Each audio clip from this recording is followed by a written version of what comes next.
Hello, and welcome back to NieR.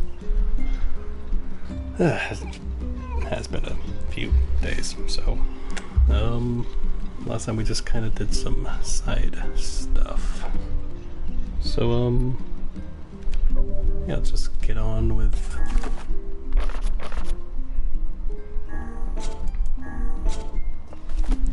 the main story. Yes.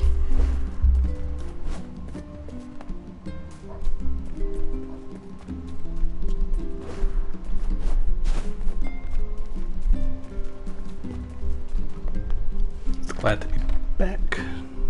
So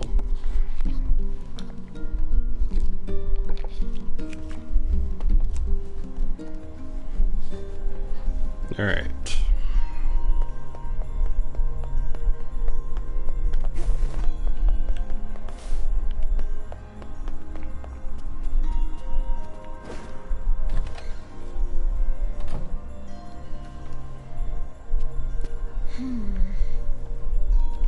What's up, Popola?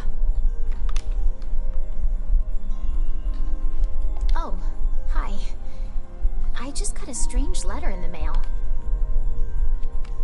Did you? Dearest Popola, I hope this letter finds you well. What if it doesn't find her well? I'm writing in hopes of bringing to your attention a certain dream issue of concern regarding recent events and Dream in the village. I was hoping I might be dreamable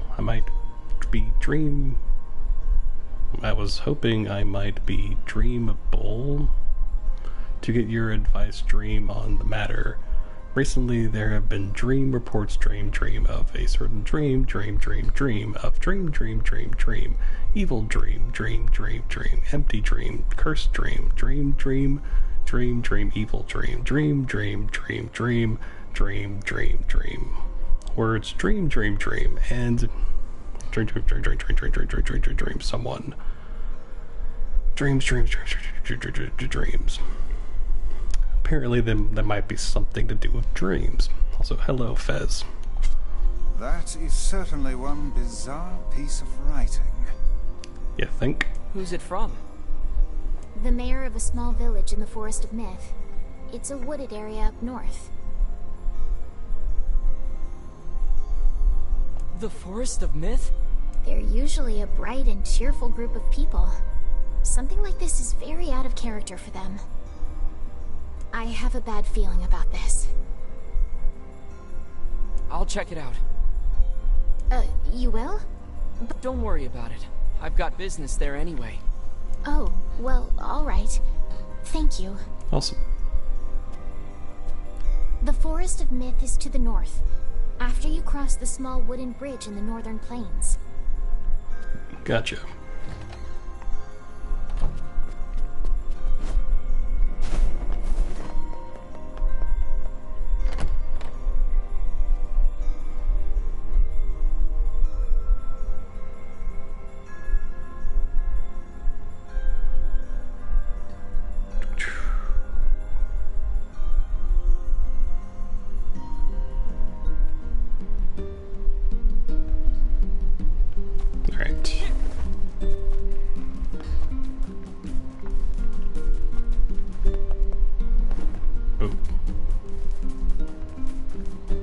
So let's get,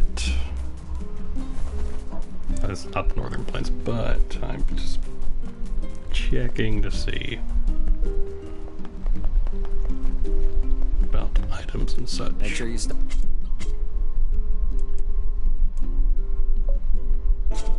Yeah, we're Come back. Oh, I forgot to check the farm. Before doing anything else, I forgot to check that, of all things.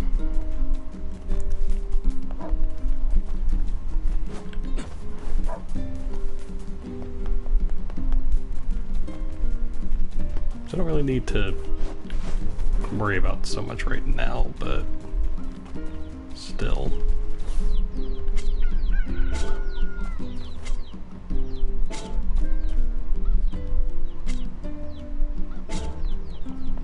think everything's dead.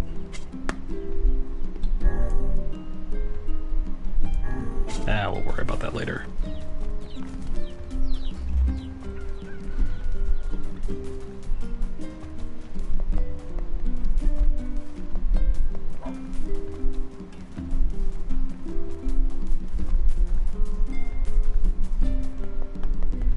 Alright.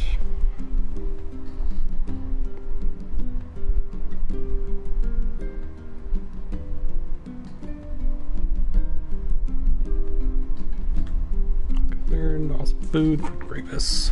Yes. There you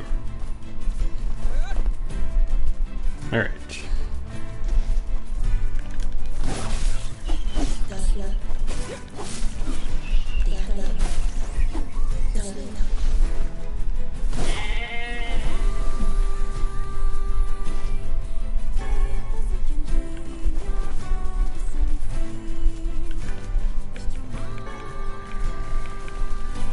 Go.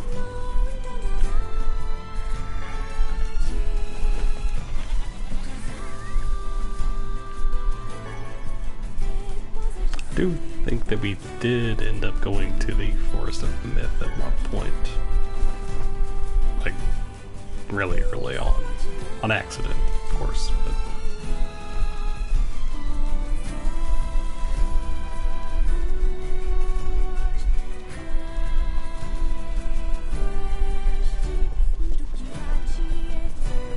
I am curious though what would happen if I did much of anything. I probably would have fought some enemies I'm probably not supposed to and died, probably, so...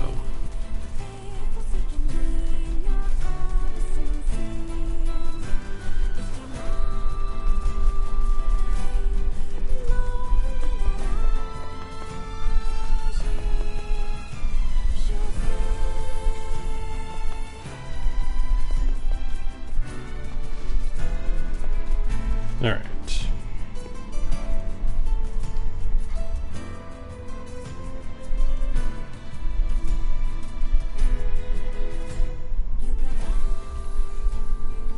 Yeah, we already had a little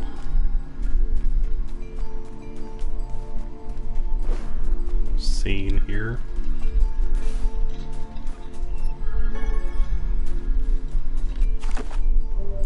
Magic capsule.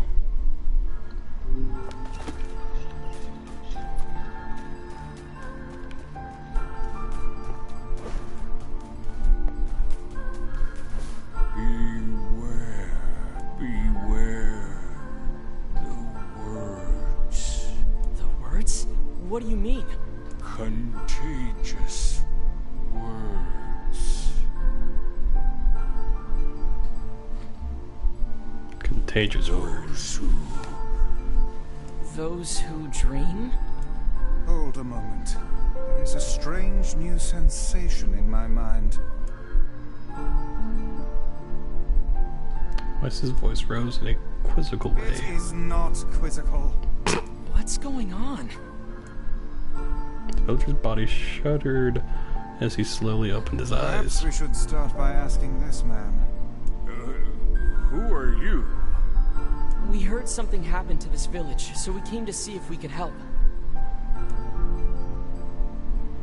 The mayor stared at Grievous, me, and Weiss. If you can speak to me, I must have caught you in my dream.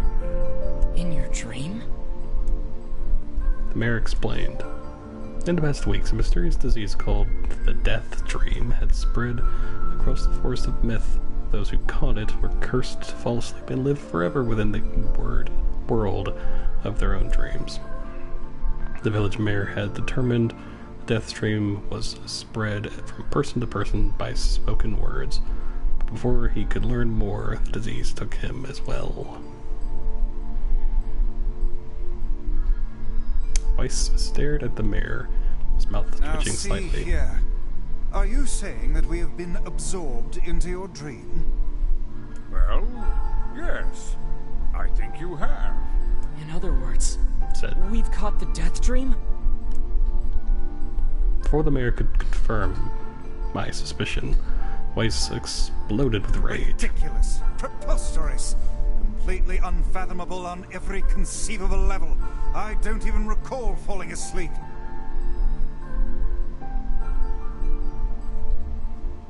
That's just how the death dream works.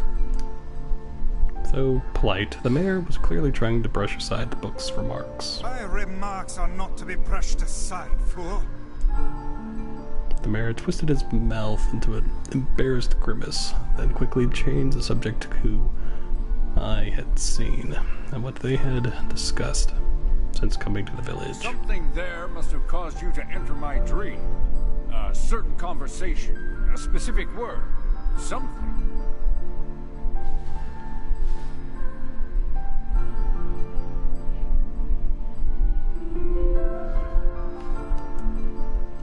Grievous and Weiss racked their brains, but could find no easy solutions. There were simply too many words to consider, too much random chatter, too many meaningless conversations. Grimoire Weiss does not engage in meaningless conversations.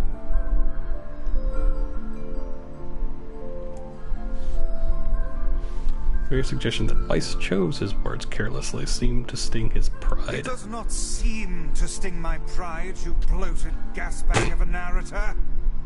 It has demolished it utterly. Irritated, Weiss looked skyward, as if searching for answers in the heavens. I was doing no such thing. Just leave me alone already. The anger created by his harsh words bled over to Grievous like a contagion.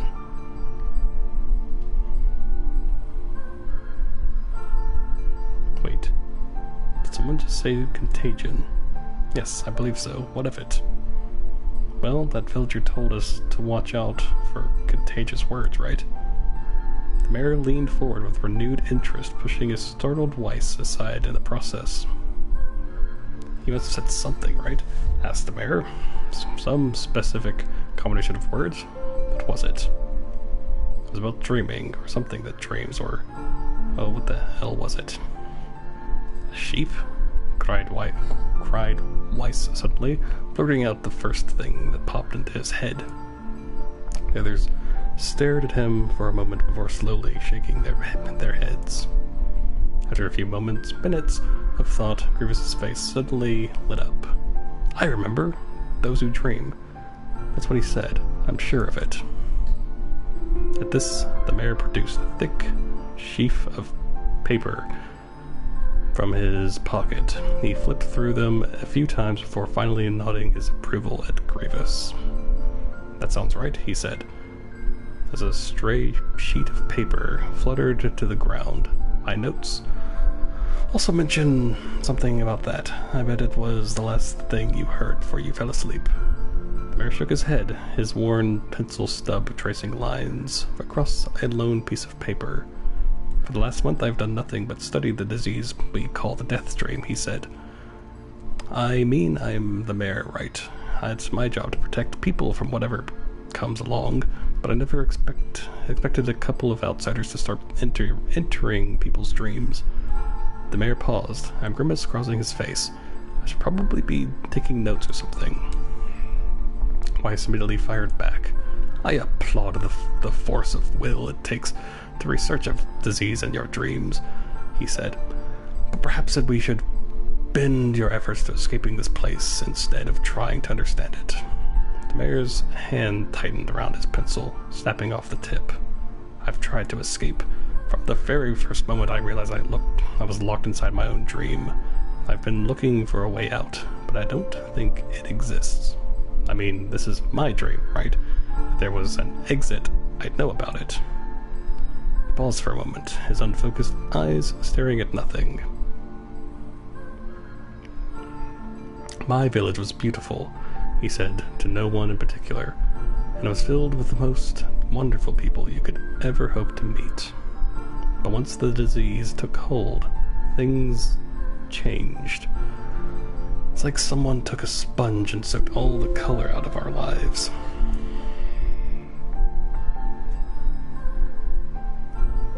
I just want us to be whole again.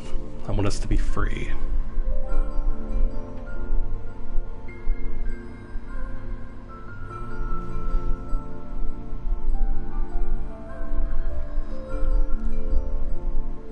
was beautiful and was filled with the most wonderful people. Our lives just went whole again, and I won't stop trying until it happens. Grievous nodded in agreement. Huh? Wait a second. I didn't nod. Look, if we can be of any help, just ask. Al, hold on, I did not just say that. Silence, cried Weiss. The Grimoire looked from Grievous to the mayor and back again, his face filling with confidence.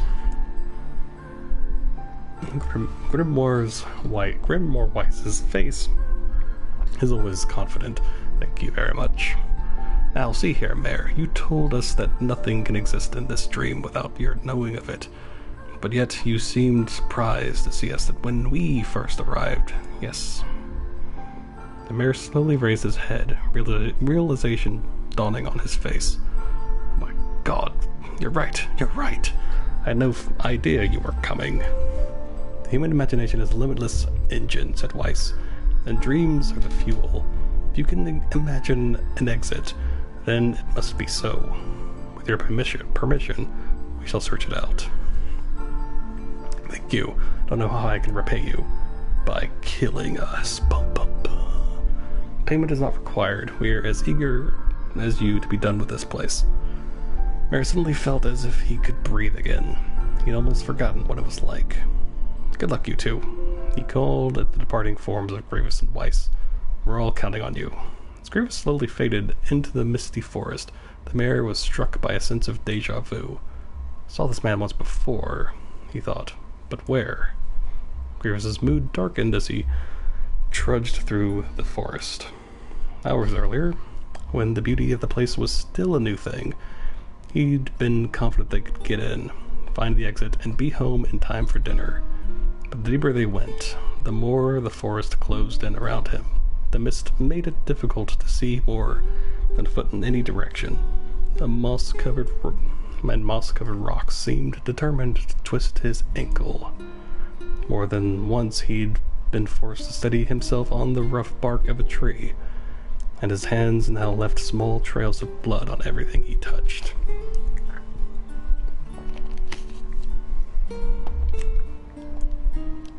Additionally, Weiss was proving to be a spectacularly poor traveling companion, unhindered by either terrain or physical effort.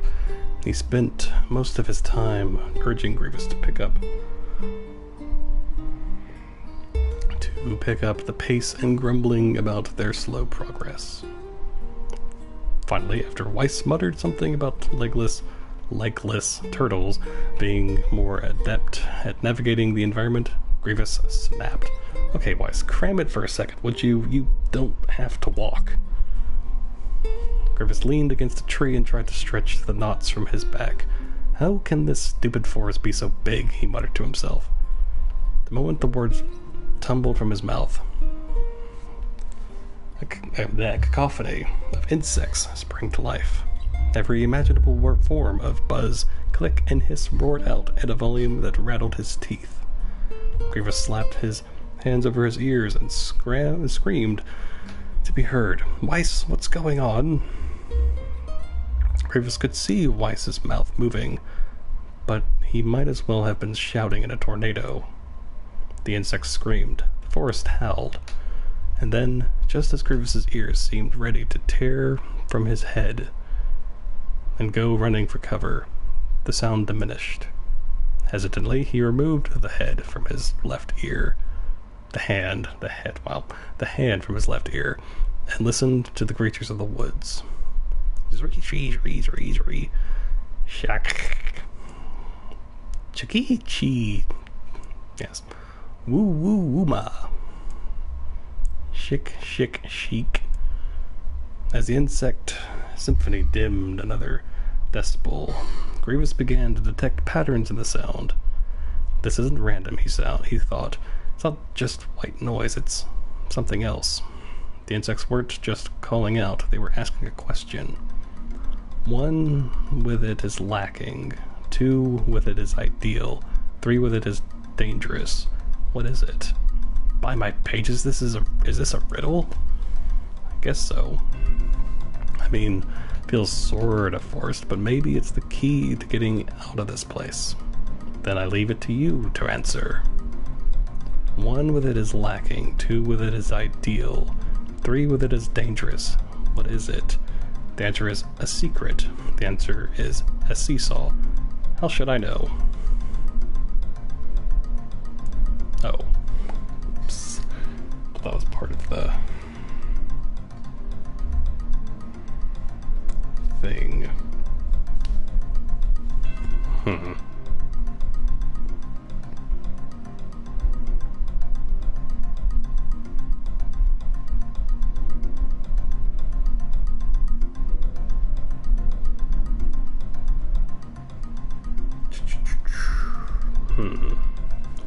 The answer is a secret. The answer is a seesaw. How should I know?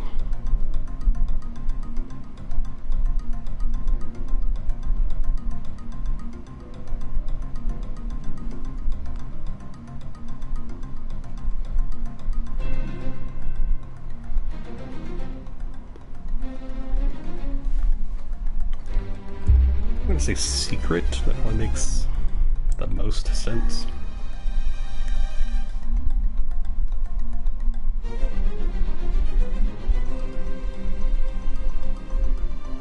Inwardly furious that Weiss left the task to him, Grievous sighed and gave the only answer that made sense. It's a secret. Right? The sound of the insect stopped as suddenly as it began.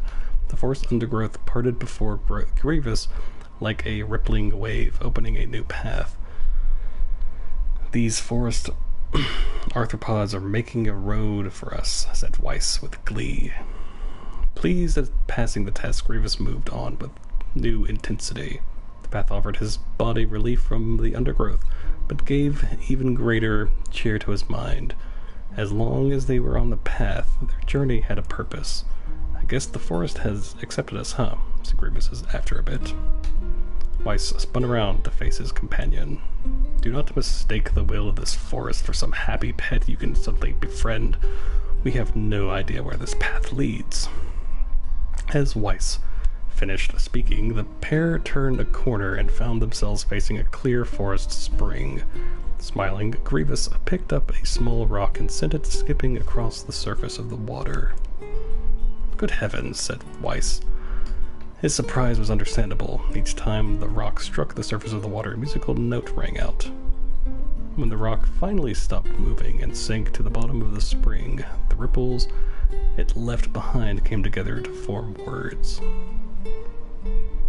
I enter through the window, but break no glass. When night falls, I vanish. What am I?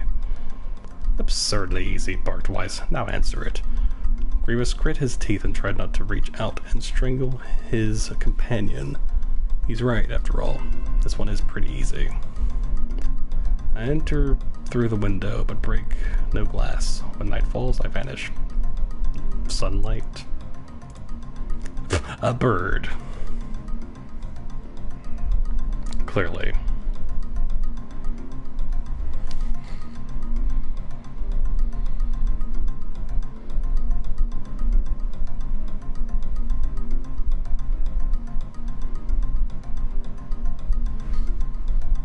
But no, sunlight, that is, yeah, sunlight. A plume of water suddenly burst from the spring. Sunlight filtered through the trees and reflected off the plume, creating a shimmering rainbow that spanned the entire horizon. In all my years, I have never seen such a sight. Perhaps I have misunderstood the intentions of this place. Hey, look, cried Grievous, awakening Weiss from his daze. There's a house or something over there. Glancing in the direction of his friend's extended hand, Weiss saw a small cottage nestled among the trees. That's weird, isn't it, Weiss? I mean, who would build a house all the way out here? Grievous walked over and pounded on the door. After a minute of solid banging, the door cracked open, and a small man peered out. His body was cloaked from neck to toe in a large black cape, while his face was obscured by mist. Began Grievous.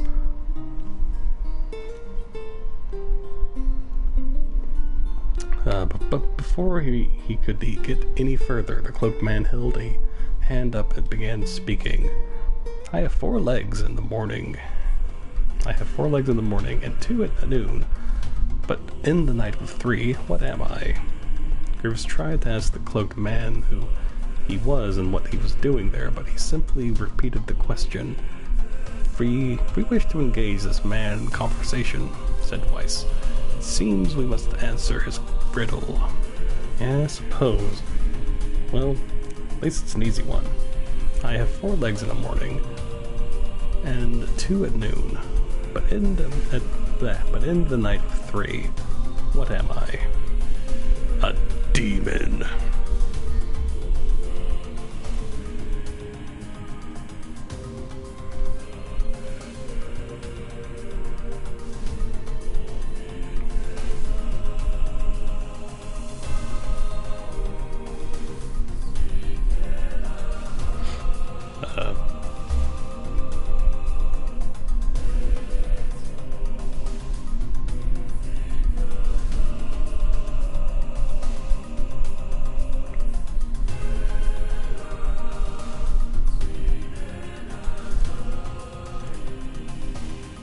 I'm gonna say man. A man. The mist dissolved from the cloaked figure as he spoke a single word. Correct. With that, the man flung his garment aside, revealing his true identity. You're the mayor, cried Grievous.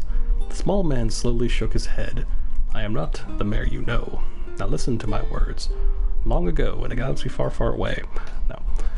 I saw a version of you that was not yourself. Sorry? What's that mean? It will make sense in time. At present, I simply congratulate you on cracking the seal of the death dream. Now you must go to the person at the forest entrance. With that, the man turned on his heel and slammed the door behind him. As Grievous watched, mist seeped up from the ground and enveloped the cottage, erasing it from existence. Grievous and Weiss returned to the forest entrance. They found the mayor leaning against a tree. As soon as he caught sight of the duo, he sprang to his feet and scrambled over to them. Good gravy, he cried. You made it. You actually made it back. His left hand grasped Grievous's and pumped it so fiercely it threatened to dislodge from the socket, while his right seized Weiss by the cover and swung him through the air. God, by the heavens, stop shaking me, fool. We have not even told you if we were successful or not.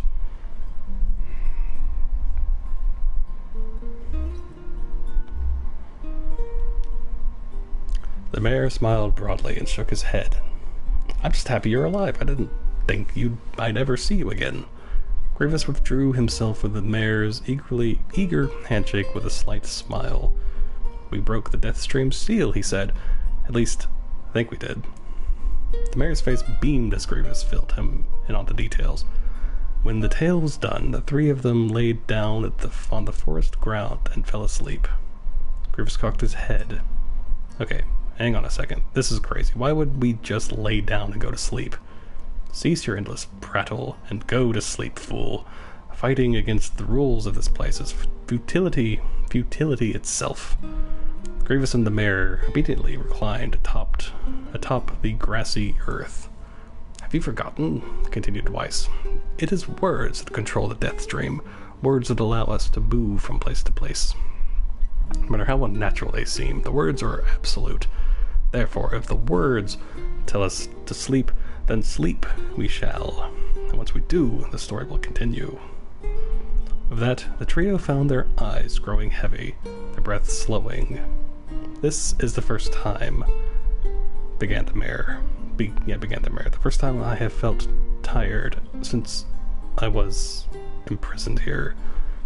His words were cut off by a loud, long yawn, and he remembered nothing more. They might have slept for an hour, or a year. When they awoke, things had a slightly more real quality to them. The mist felt thicker, the leaves greener. It was clear that they had awakened from their dream. Grievous shook the mayor's shoulder gently. Good news. I think we made it. Oh wow, said the mayor in an awed voice. We did it. I'm back. He blinked once and then again as as if not quite believing the sight before him. You two have no idea how much this means. The death stream was spreading through our village and I wanted to, well, I thought I could figure out how to stop it, but I guess that wasn't the case. I must have caught the disease and became trapped in my own dream. The mayor started to stand and then collapsed back to the earth. He stared at his legs as if trying to remember how they worked, then glanced at Grievous and shrugged. Without a word, the young man reached down and pulled the mayor to his feet. Real life may take some getting used to, said the mayor as a wry smile crossed his lips.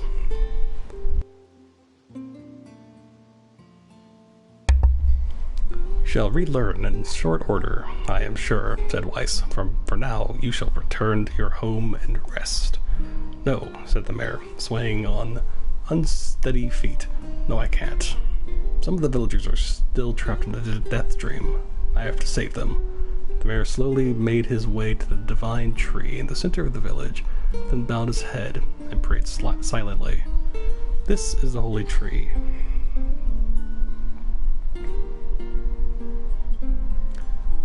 He explained when the prayer was finished. It's the guardian of our village's history and memories.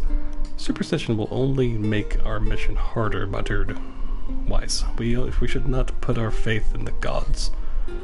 The mayor shook his head. Not the gods, the words. Legend says that our tree is home to a powerful magic known as the Sealed Verse. Grievous and Weiss could not contain their surprise. It seemed a goal had been found in the most unexpected of places. I say, muttered Weiss, this is certainly a stroke of luck. As the three of them said their goodbyes, Grievous mentioned the strange man who had given them the third riddle and the mysterious words he had left them with. I once saw a version of you that was not yourself, muttered the mayor. What in the world does that mean? Lost in thought, he stared into space for a long moment. You know, this is going to sound odd, but I had a feeling I'd seen you before, too.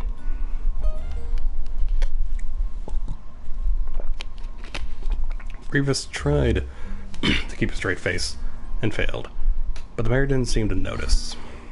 Deja vu, right? Anyway, I figured it's just some kind of illusion created by the death stream. It probably doesn't mean anything. Grievous gave the mayor a nod and a smile, but inwardly, his thoughts were racing. Something wrong about the mayor and his words. What exactly is going on here? That riddle would prove to be the most difficult one of all. Oh, thank you so much.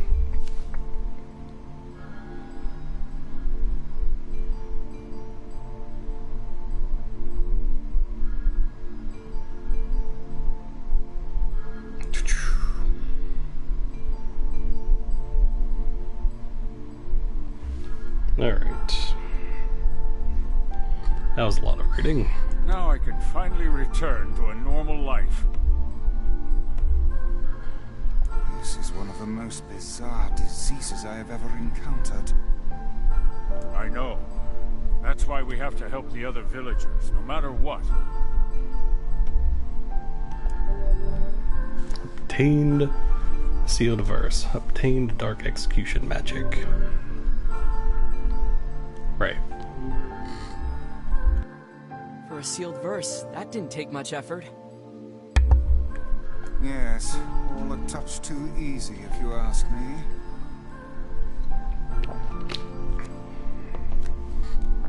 It's almost as if someone was guiding us to this village.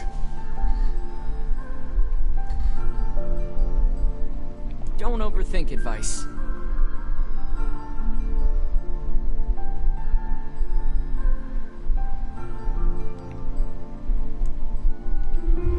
Alright. Yeah, that was a lot of reading.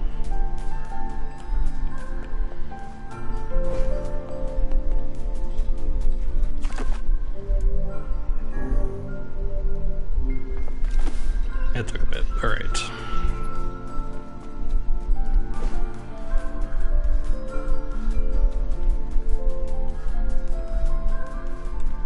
Now I can finally... This is one of them. I know.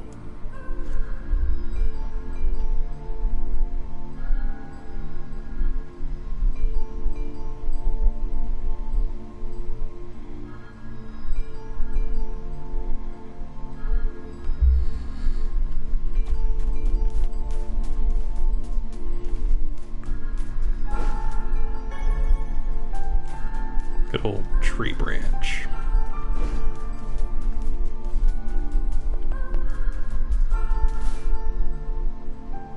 This person must be dreaming too. It would appear that way, yes.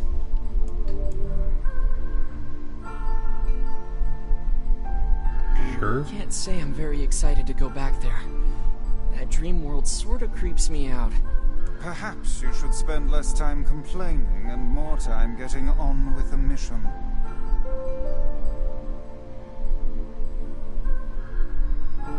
Yeah.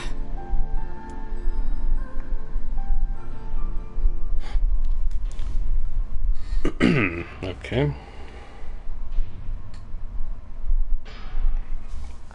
I breathe air scented with death and resist the urge to laugh, for I know it will sound like the words of a madman.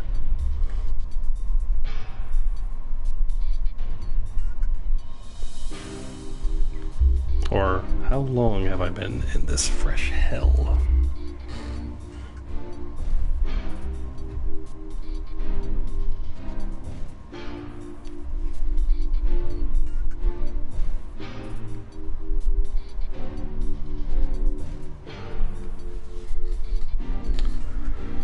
My box, my prison, is tucked beneath a stairway in the long unused catacombs of some infinite castle. Outside, I hear the sounds of a funeral dirge that plays without end. Light has no place here. Wind is a forgotten friend. I pray for death to come, but he forsakes me. Time passes, and eternity slips at a single tick of the clock. Someone knocks on my prison. Anyone there? I hear an unfamiliar voice say.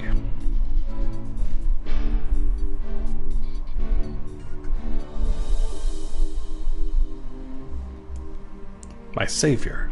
I claw at the door of my jail, embedding thick splinters under my ragged nails. I scream for help. I laugh. I sob. Surely this is a product of my addled mind. Surely it cannot be true. Help me, I cry. For the love of all the gods, help me. And possibly I hear the sound of a lock being torn out and falling to the floor. As the door slowly creaks open, I have just enough time to see a silver-haired boy and a floating book before the light pours inside. My eyes, accustomed to blackness, explode with pain, and I am forced to turn away. Yeah, I've noticed a lot of rating. Was not expecting that. Who are you? I ask, shaking hands, covering my face. How have you come to this place? I am Grimoire Weiss, and this is Grievous. Long have we been searching for you. Now come, stand. We shall awaken from this nightmare together. The one known as Grievous extends his hand and pulls me from the cell. Though my eyes are slow to adjust to freedom, my ears are keen as ever. And they recognize the staccato sounds of heavy rain.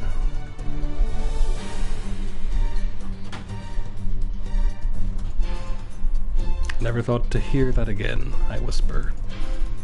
Would that this were not such a terrible storm, said Grimoire Weiss. Look at your feet. I force my eyes open and see water pooling around my ankles and lapping at my shins. There's so much of it. Yes, and more comes each moment we delay. If we do not make good our escape, we shall all drown in this castle. We know you are weak, but you are our only hope to survive this place.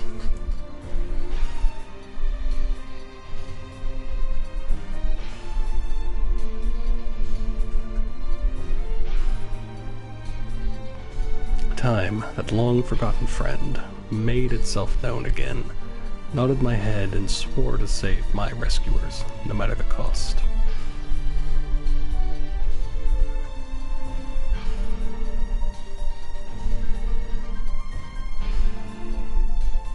The castle catacombs are a maze, twisting upon themselves like the endless entrails of a giant. I squint down the dim corridors and proceed north.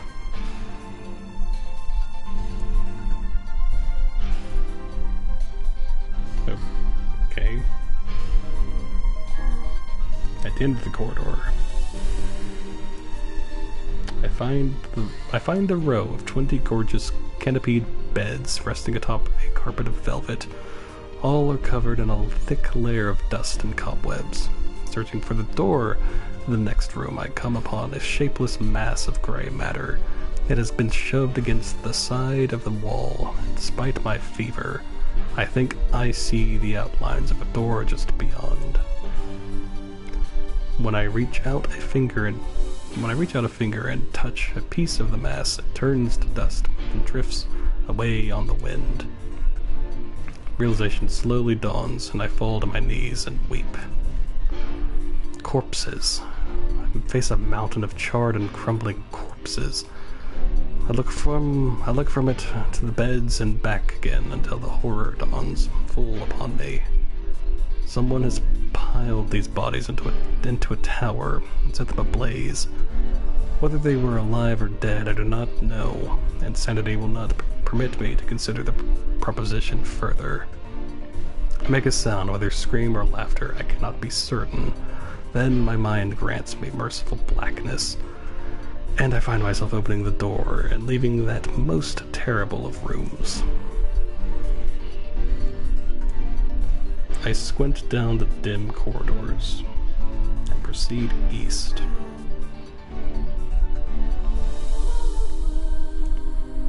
I squint down the corridors and proceed north. Squint down the corridors and proceed east again. At the end of the path, I find myself in a great hall with only the sounds of rain for comfort. The waterlogged red carpet squishes beneath my feet as I approach the center of the room. Once there, I behold a beautiful dining room table upon which rest china and silver of the finest construction, as well as the remains of a fantastic feast. As my eyes continue to adjust, I see many chairs surrounding the table, each holding a dinner guest.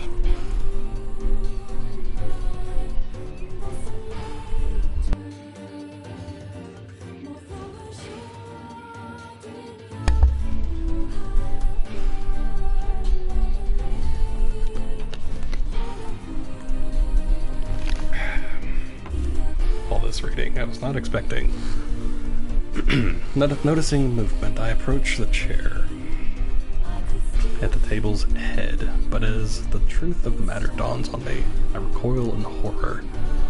The host of the feast is a corpse, as are all the invited guests. An army of foul, wriggling insects have made homes in their remains, and this is the movement I saw.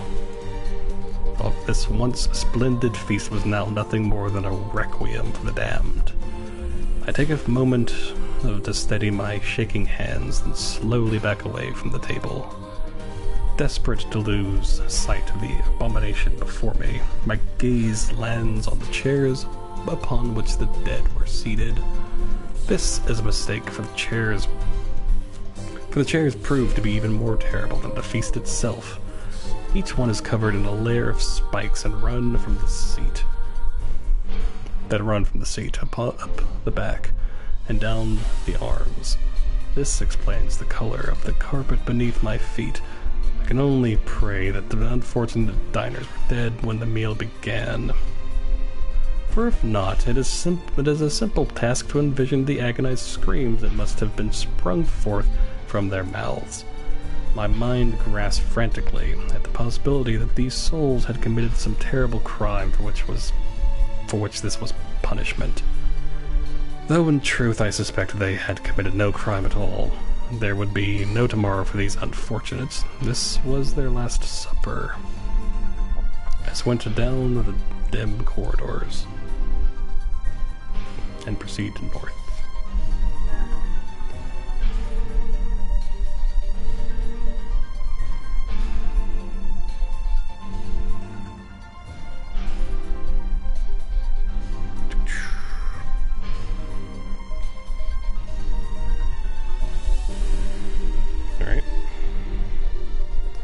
Against all hope, we make it to the front door. Break it down, someone cries, and so I give myself to the effort. In tandem with Grievous and Grimoire-Weiss, I slam my body against the thick, sturdy door. On the third try, it gives way, and we find ourselves sprawled on the ground outside the castle. The storm is in retreat. The clouds above are still dark and foreboding, but to the west I can see a thin shimmer of sunlight trying to break through. How can I thank you? I cry as tears join the rain on my cheeks. I would surely have died in there. Looking down, I suddenly notice that my dress is in tatters and sheepishly try to cover my exposed skin. Your dress? Ask Weiss. Then you're a woman, madame. I am. I proffer the two a smile. I suppose that comes as something of a surprise, seeing as how I exist only in the form of words. I can see that the one known as Grievous is disappointed that the torn dress will be given no further description, but he hides it well. With a nod and a shrug, the three of us set forth to our awakening. But behind us, an awakening of another kind is taking place. Black smoke fills the abandoned castle, providing the countless damned souls inside with their final shroud. After a moment, the castle's windows shatter with a mighty roar. A fresh breeze blows through the hallways and corridors, clearing the smoke away for good.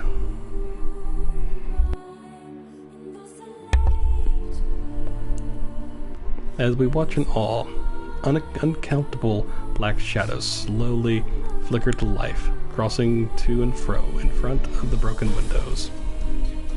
The castle's dead have awakened to their new life as shades.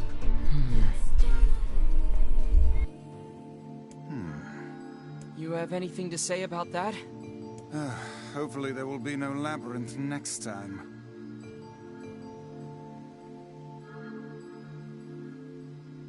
I hear that.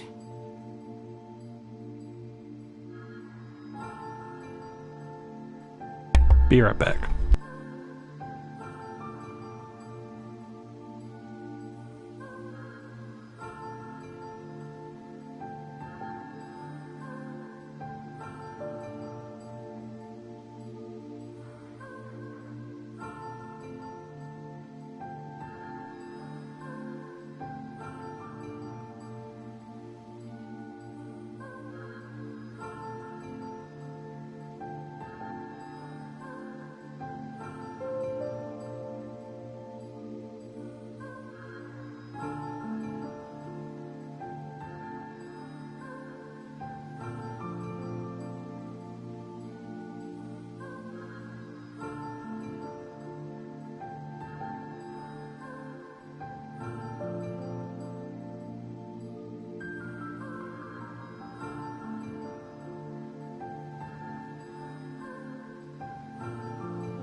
Alright, I'm back. Alright.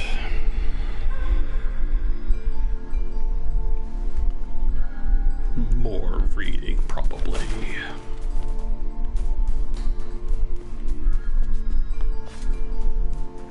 Looks like this is the last one, though, so...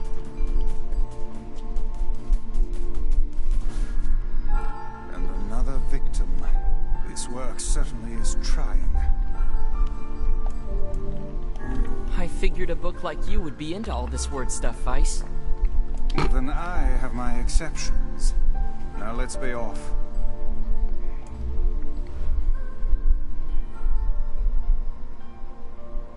A colony of massive sculptures was visible in the distance, their tall forms scraping against the sky.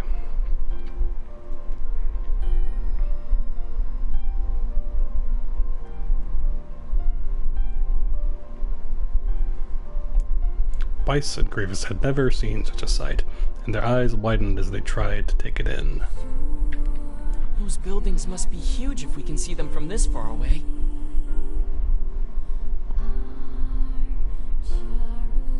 What do you think, Weiss? As Weiss considered his answers, the sun beat down on them with renewed ferocity. Perhaps they are some manner of mirage. He said. Under this heat, a mirage or two would hardly be an unexpected sight. Grievous nodded and wiped the sweat off his brow, leaving a trail of sand in its place. He thought he'd never been so thirsty.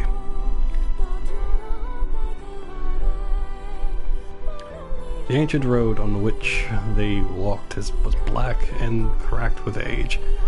Here and there, a thin wisp of grass pushed up through the rocky surface, as if defying those who had laid this material down over their home. The heat reflecting from the road made Grievous lightheaded. His feet hurting, he crouched down to rest. I don't know how much longer I can do this. Is someone playing a joke on us, or what? The complaining had already begun. Weiss tried not to let his eyes roll too much. A joke, he said. No joke. This road leads to the city of art. Perhaps the path itself is simply some manner of grand artistic work. You don't sound very sure of yourself there. Perhaps not, but thinking of it in this way might make it easier for you to hear. Grievous glanced at Weiss's grinning face, shook his head, and resumed walking. As time passed, Grievous's feet grew more painful, and his throat drier than he would thought possible. He tried not to look further than the next step ahead, because the bright sunlight made him hesitant to trust his own senses. "We're definitely getting closer," said Weiss in an effort to cheer his companion.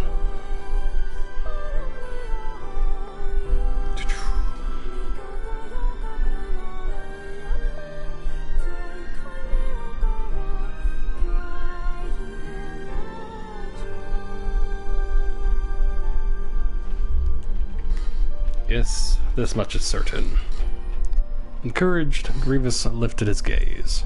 Suddenly, he stopped walking, choosing instead to stand in the middle of the road with his mouth and eyes wide open and his finger pointing in the distance. "Water!" he cried. "It's water!" "Water?" asked Weiss. "Preposterous, I don't see any water. Over there, just ahead of us. Look, the sun is reflecting off it." Without waiting for a response, Grievous sprang to life and bounded towards the site. What in the... There was no water. There was nothing but sand. I don't like sand. It's coarse, and it's rough. And it gets everywhere. There's nothing but sand in every direction. Grievous closed his eyes and sighed as Weiss floated up behind him and chuckled softly. "I believe this is known as a mirage. Many a desert traveler has spoken of such things."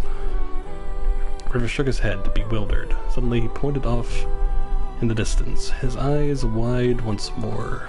"Wait, there it is. I just missed it. Look, it's right there." Grievous pointed off again, leaving Weiss with no choice but to follow. After a few minutes of running, Grievous came to a halt. He could have sworn it was right here.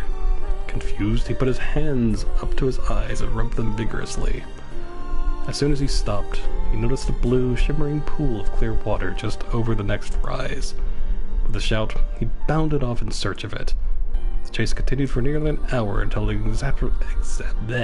exasperated, Weiss finally floated up to Grievous and struck him in the face with his cover. "Enough, you blithering idiot. Stop this at once.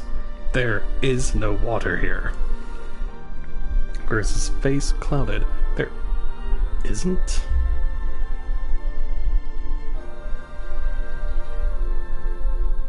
"There is not, and perhaps next time you will listen to me when I tell you as much." Weiss paused for a moment, then continued speaking in a slightly kinder tone. However, I suppose this mad chase was not altogether wasted. It seems we have arrived in the City of Art.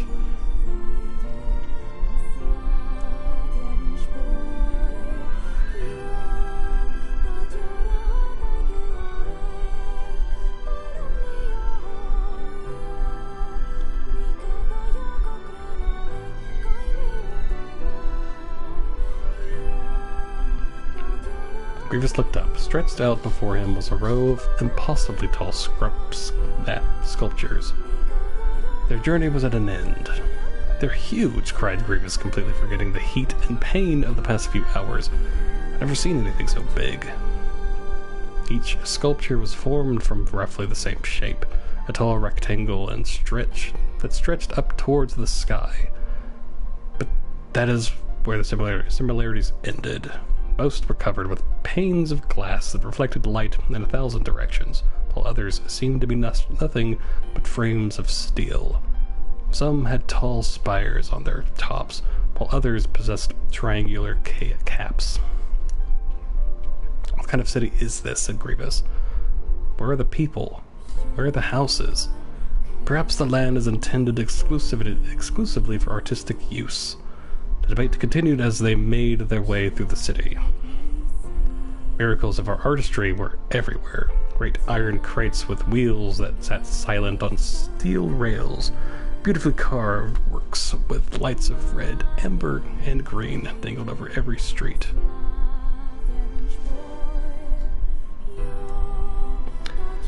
As they moved away from the massive sculptures, they found a great array of smaller ones. Some were covered in glass or brick, but many were composed of materials that had never before encountered.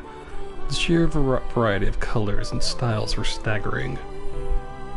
Unable to find a theme or purpose to the abstract works around them, Grievous and Weiss eventually fell silent.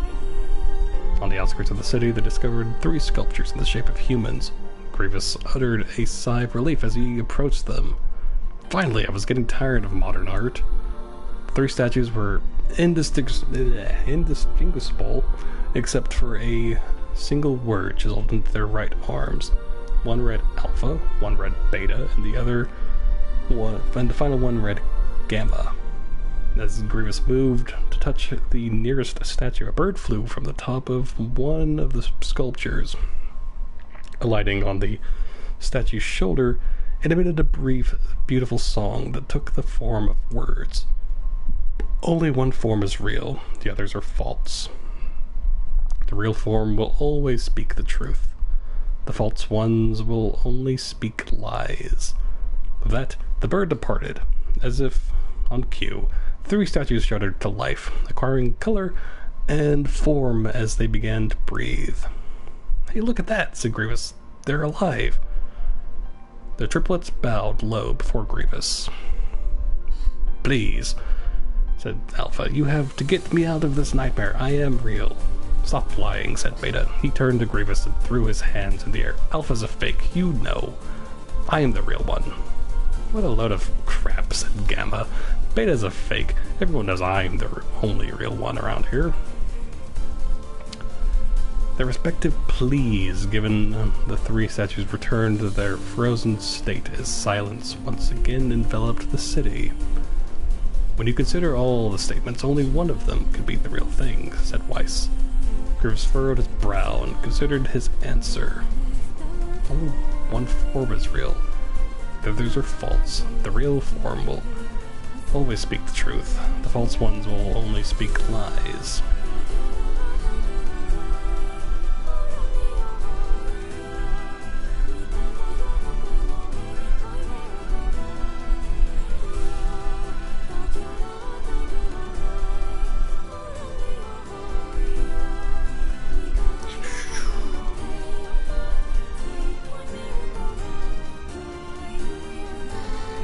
Let's see.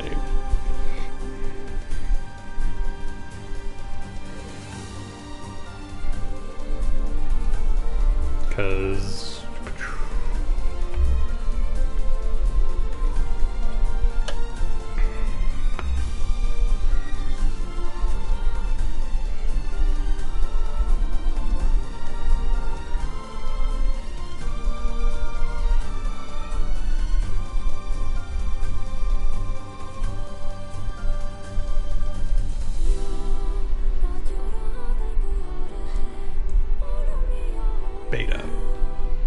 real one is Beta. Though Grievous's voice betrayed a notable lack of confidence, he was relieved to see Weiss nodding at him. If Alpha were telling the truth, began Weiss in the dry tones of a lecturer, Beta and Gamma would be fakes. But in that case, Gamma's claim that Beta is fake would be the truth, even though Gamma is a liar. Therefore, that theory crumbles. Now let us presume that Gamma spoke the truth. That makes Alpha and Beta liars. In this situation, however, Beta is calling Alpha a liar, which would leave us with two statues telling the truth. Finally, let us assume that Beta is telling the truth.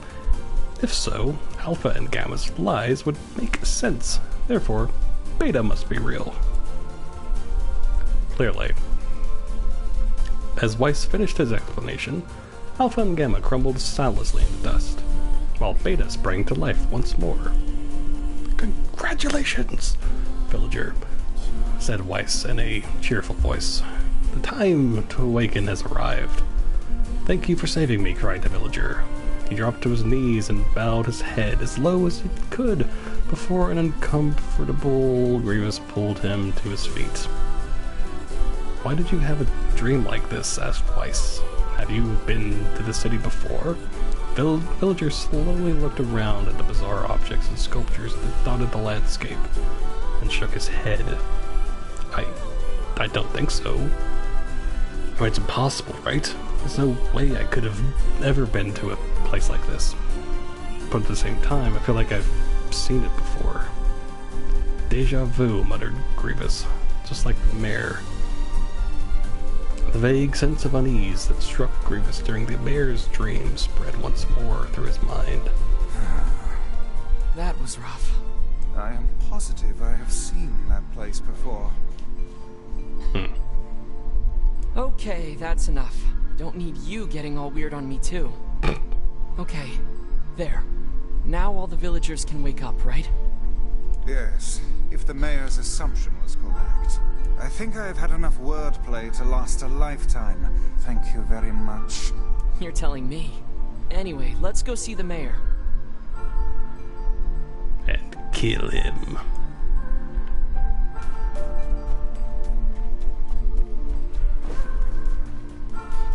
Right, okay.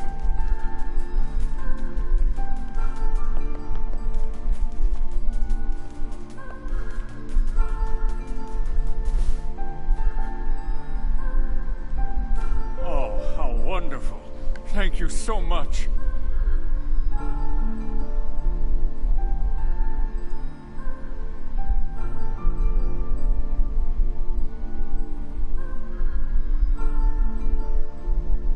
Here, I have something for you.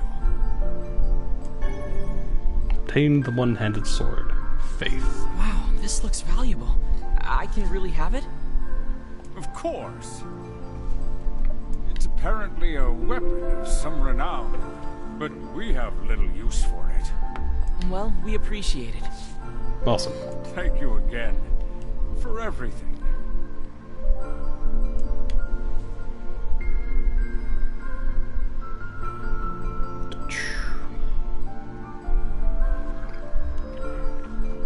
Alright, let's check this weapon.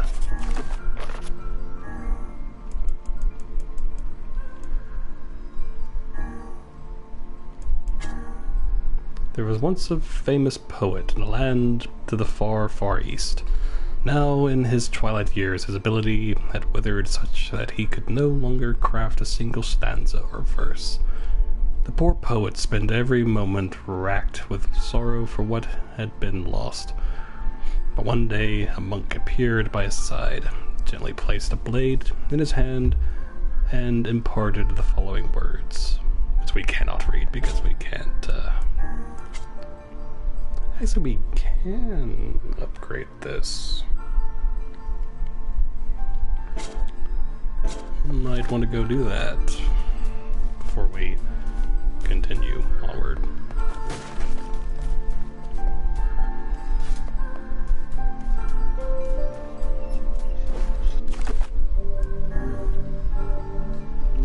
That was a whole heck of a lot of time spent reading.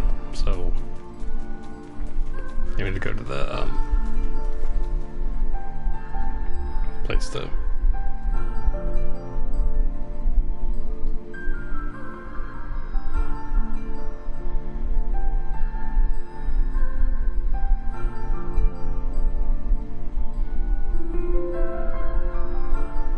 So how was the village? Oh, it was interesting. Oh, it was truly magnificent. There are no words. Really. Neat. Let's get back to Popola. She'll probably want to know what's going on in there. But first, let's go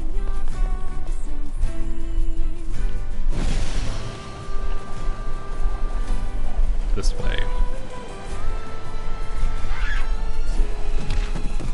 Oops.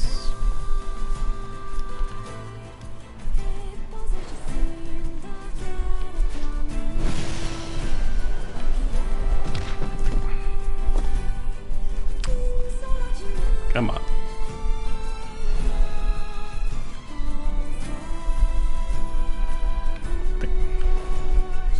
Come on. Dang it. There we go.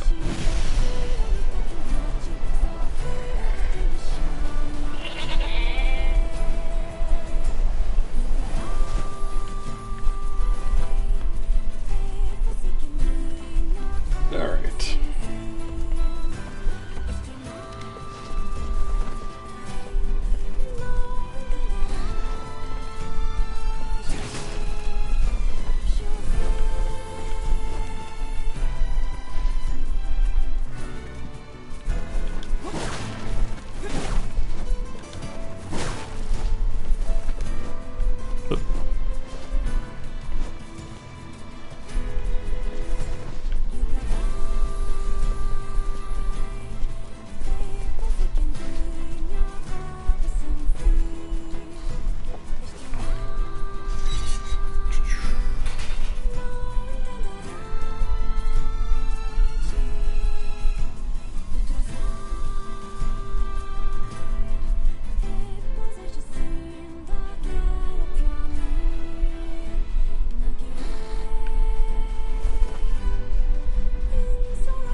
How can I help you?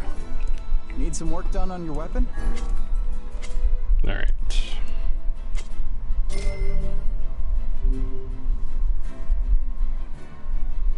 Natural rubber. Didn't we have a...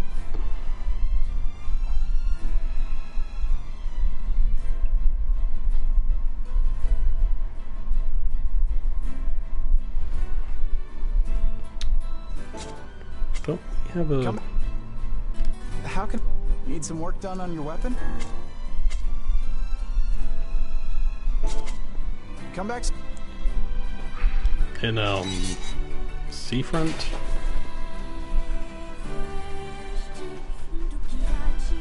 I think Seafront at least.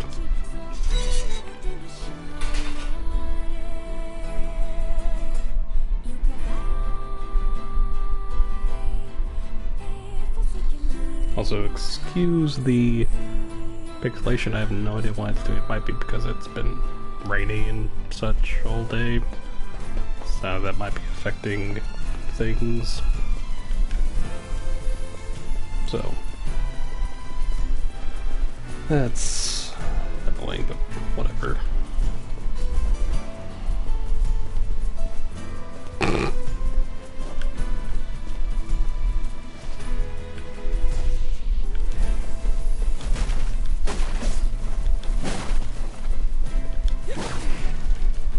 Yeah, we're gonna be coming back because we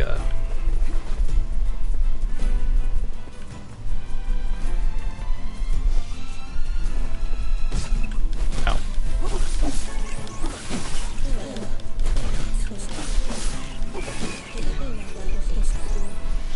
Fun.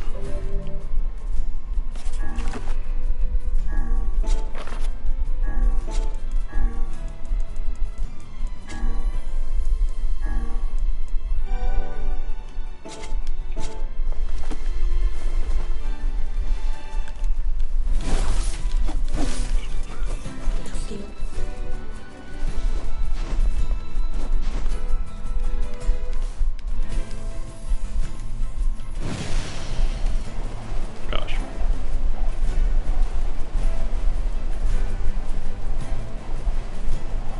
There we go.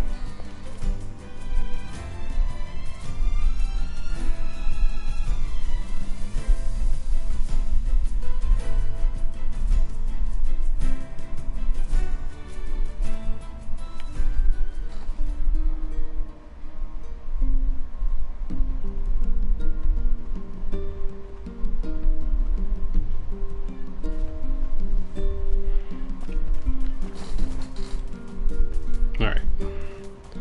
Maybe someone has natural rubber or whatever in the village. Let's check. Wait, I'm not even using. Hold on.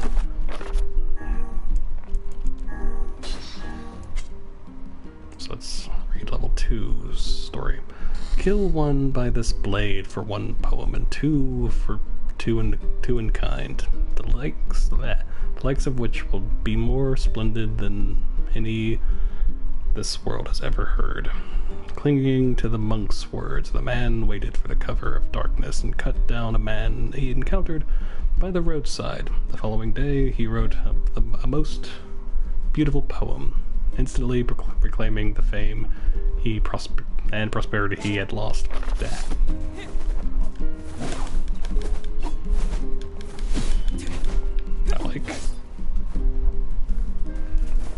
I just like swords, so. Okay, you wouldn't have, you're just the. Right. Come. Get out of my way. We've got. You don't have it. It's a lot. We've got. Come back.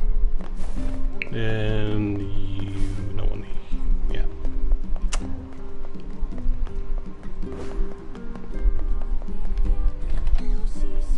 So yeah, seafront.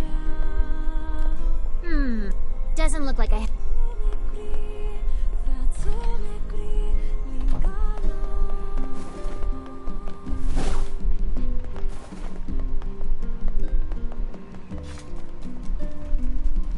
Okay.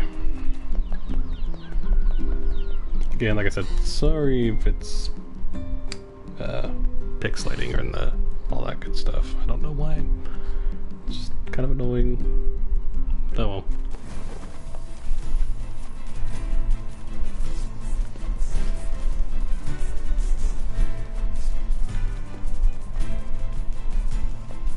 Okay.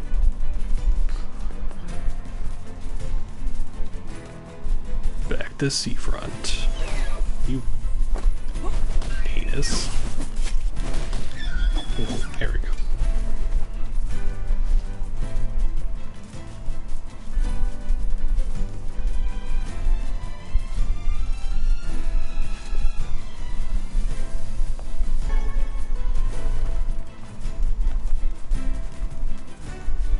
Like I said, I think there's someone that sells natural rubber in seafront.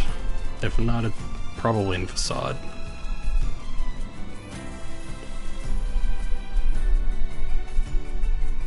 Wasn't expecting to come back to seafront anytime soon, but here we are.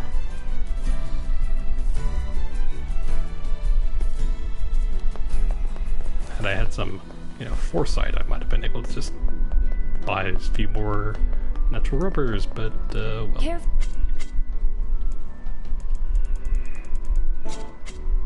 Thank. Look. And cook fish. We.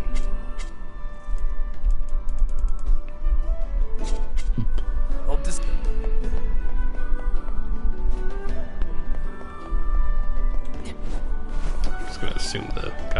doesn't it?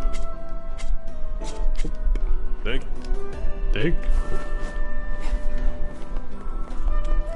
What? Nope. Hope you. We.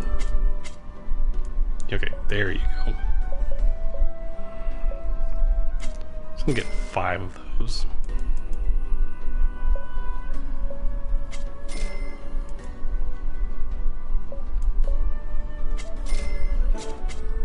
See.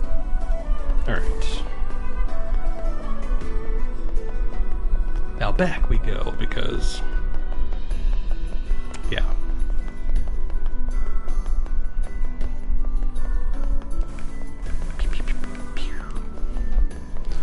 I forgot. Forgot to put words on.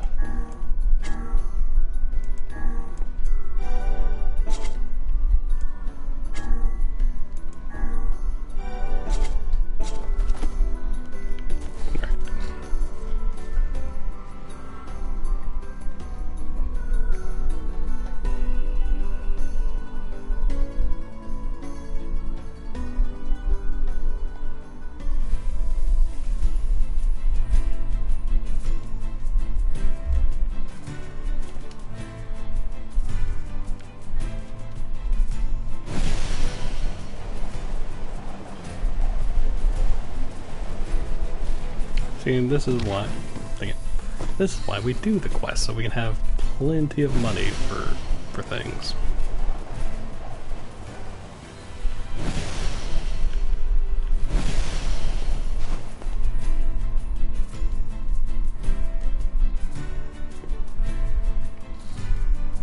I mean, it makes sense to me, so.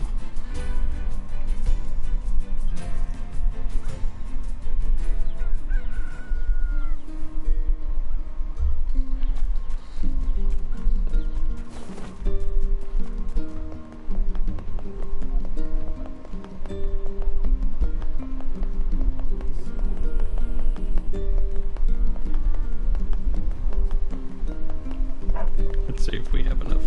Here's your money. Oh, thank you.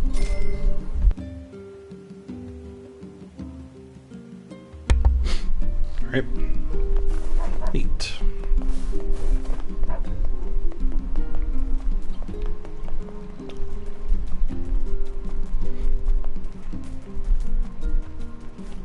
Because, yeah, like I said, before we, continue onward, I'm going to go upgrade this to level 3 and,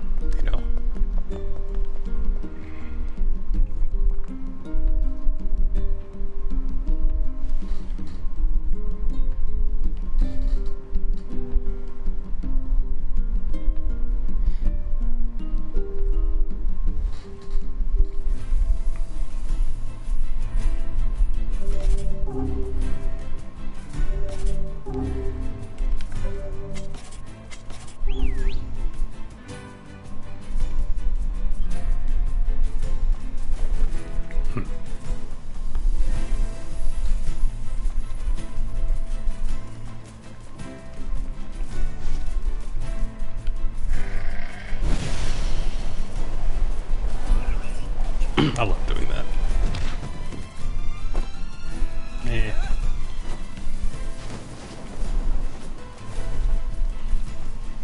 There we go.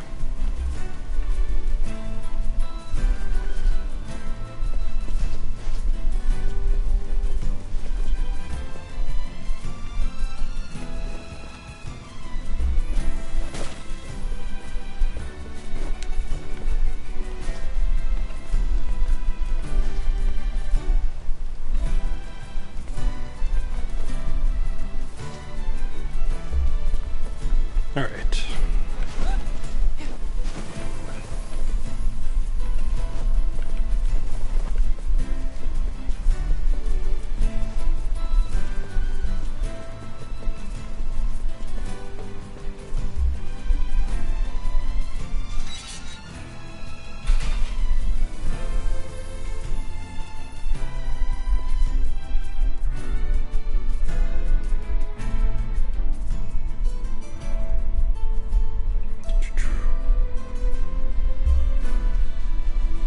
Alright.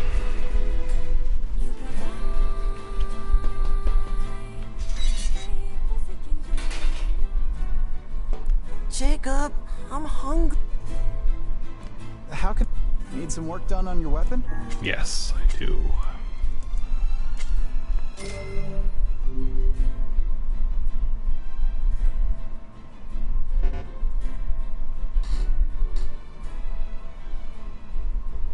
Oh, I need... Oh, okay. It's like... Come back.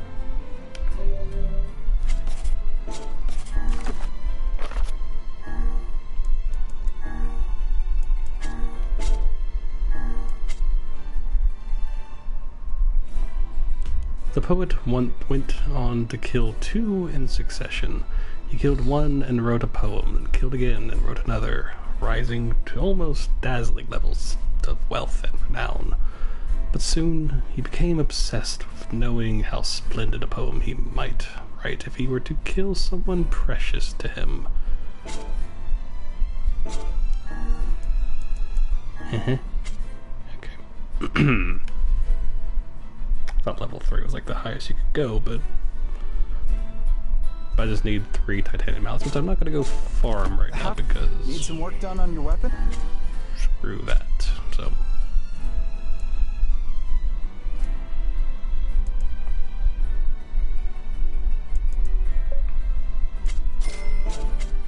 Come. Alright. Let's continue.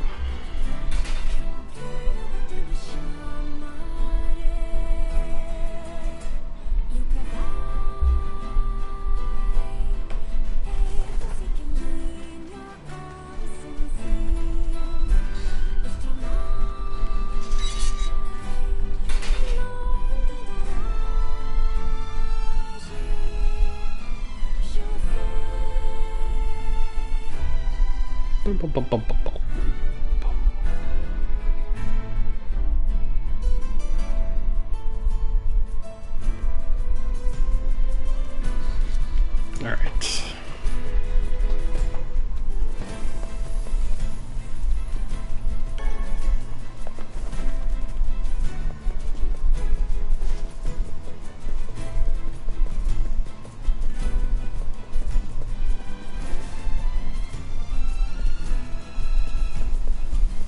I'm just gonna not try jumping from up there because that might kind of.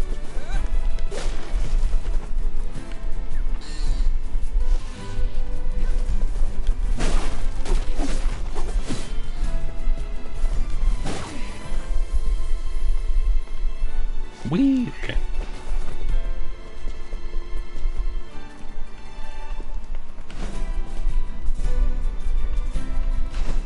Stop.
Let's go save.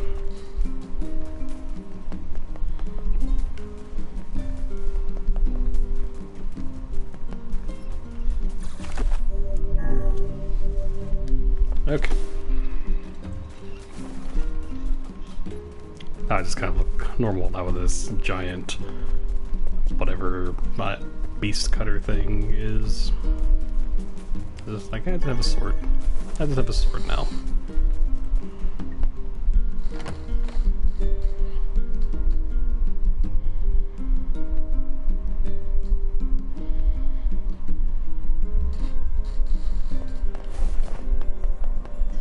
Alright.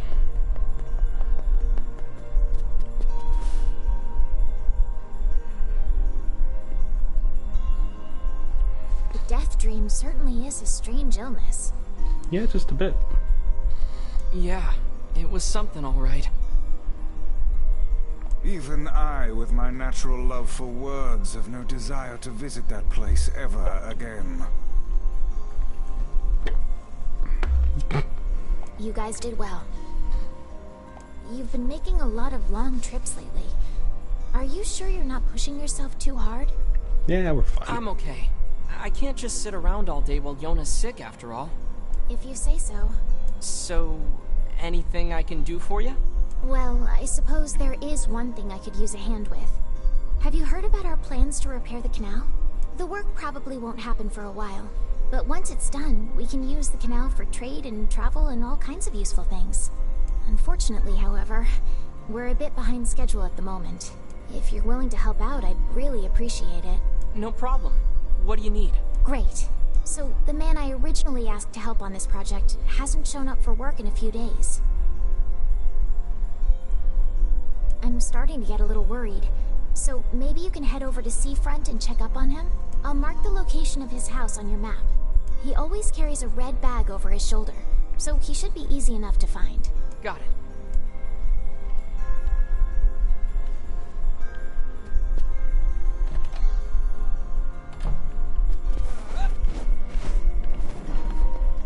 Alright.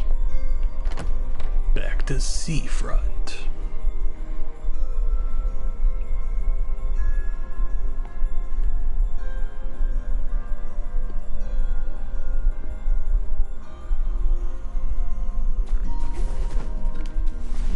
A canal, is it? Fascinating.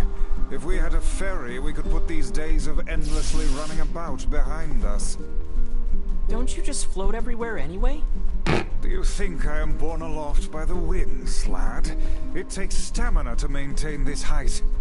Oh.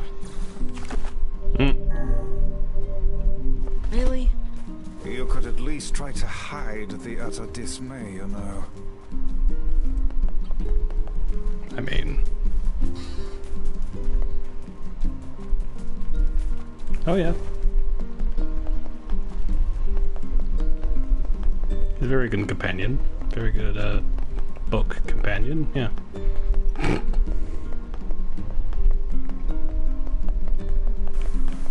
That also is very helpful in combat, so...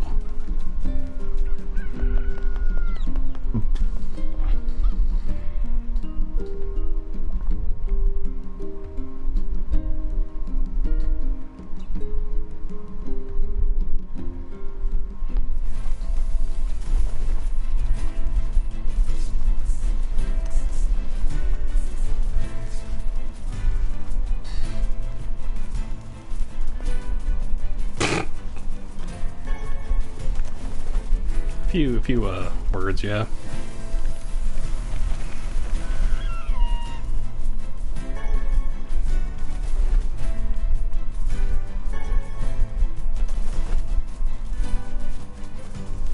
Just a few.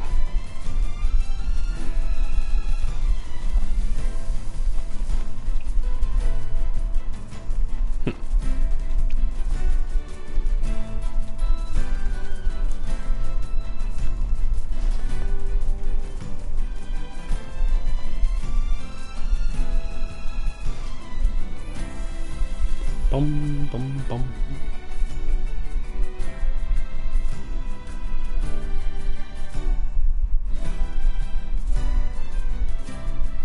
Bum, Bum bum bum bum bum bum.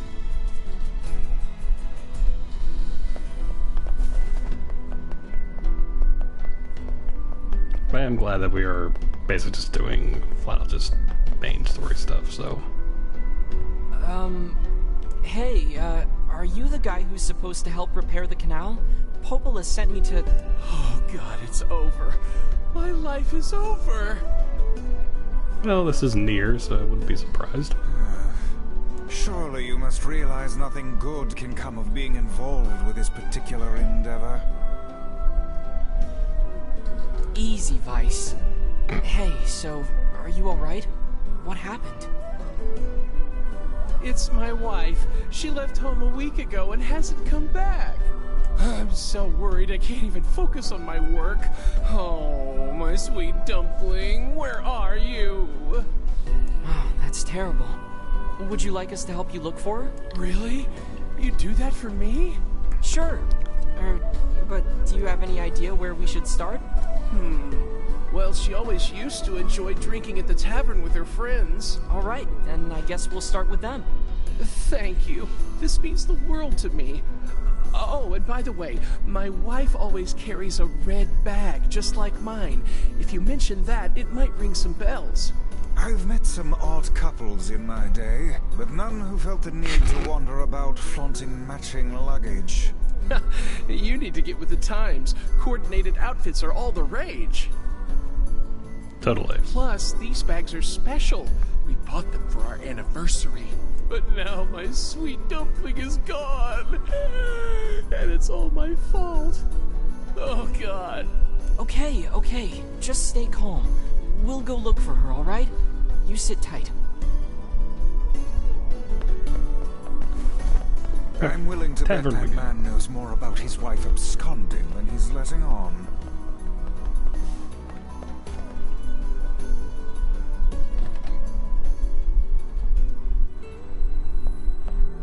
Hey there, I'm, looking for a woman carrying a red bag. Are you now? Interesting. Did something happen to her? Well, She hasn't been home and her husband's worried. Do you know anything about where she might be? Trouble in paradise, is it? Oh, those two never change. Anyway, the short answer is no. She hasn't been around here either. Though come to think of it, she always got on well with the woman over at the tackle shop. Maybe you should try her? I'll do that. Thanks. Hey, what's the rush? You've got a cute face. Why not sit here and join me for a round? Well, For free. you clearly see I am not of age, so I can't drink. So Sorry, ma'am, but I'm not old enough to drink. yes, I cannot stay here.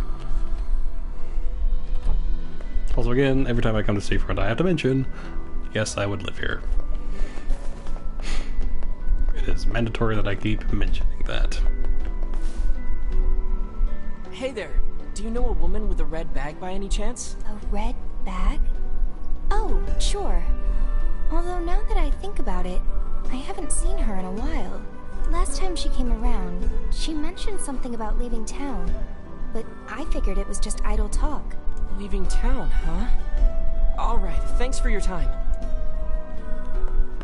If she has truly left this charming hamlet, finding her may prove most difficult indeed. I just hope she hasn't been attacked by shades or anything. Well, knowing our luck, she might have.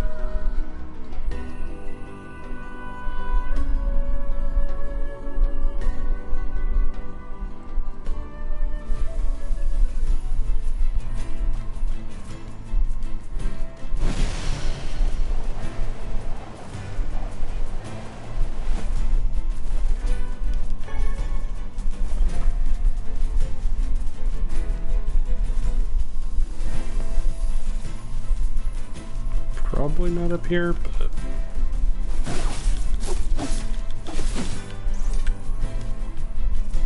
kinda chill out.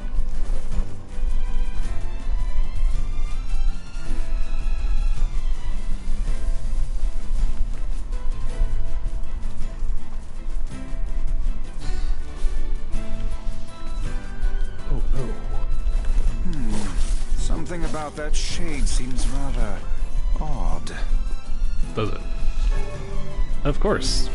Hey, look at this. It is identical to the red satchel carried by the man who sent us on this mad quest. Perhaps it belongs to his spouse. Oh no. Do you think the Shades got her? Probably. I fear it likely, lad. I sense no other activity in the immediate vicinity. We were too late. Well, this is terrible. What are we supposed to say? However difficult it may be, we've no choice but to tell the man the truth. Exactly.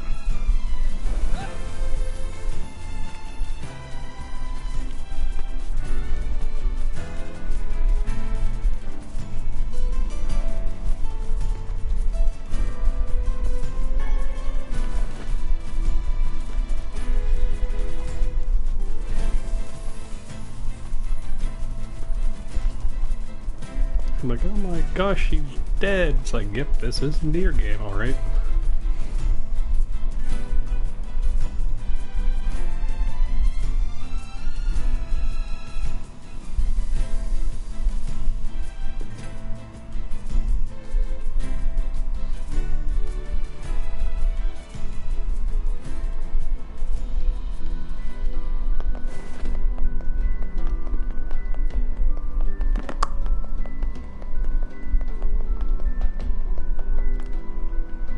Hey, did you find my sweet dumpling?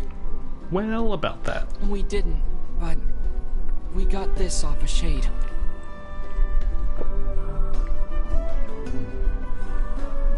Oh no, this is hers. So our fears were correct. Oh God, how could this happen to her? This is all my fault.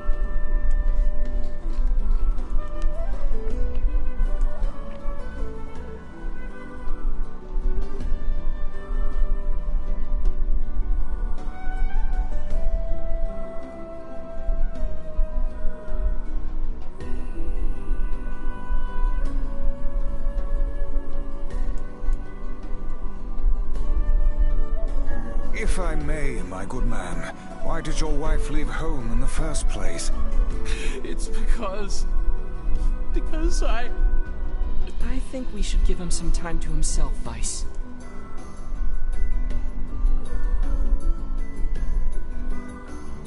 Honey, I'm home. Good heavens, you're a wreck. What's wrong? Dumpling, you're not dead.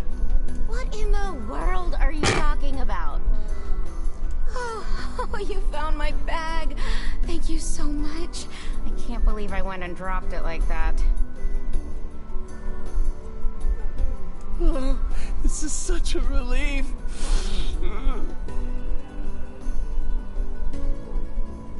Okay, seriously, what's going on? Well, I see. So, you found a Shade with my bag and assumed I'd been attacked and killed?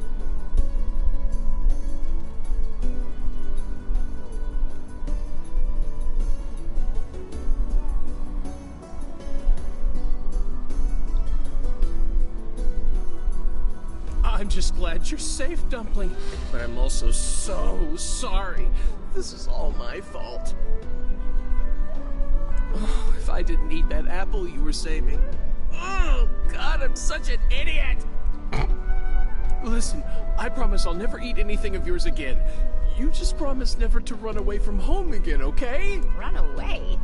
Have you lost your mind? I just went to visit my parents. Huh?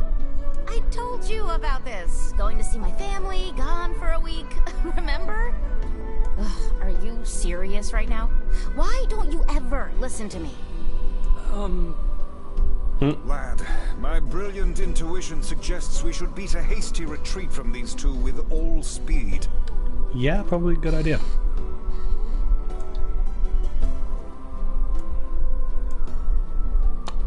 I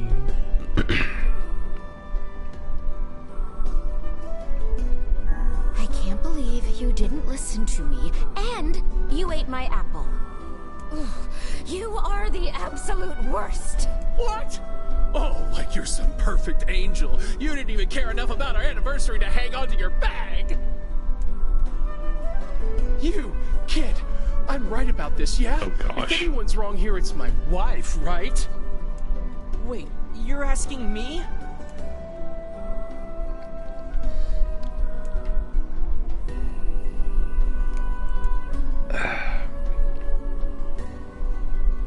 I mean, you did forget she was going, so there's one little tick against you. Losing your bag isn't this. I mean, yes, the anniversary is a forgetful thing.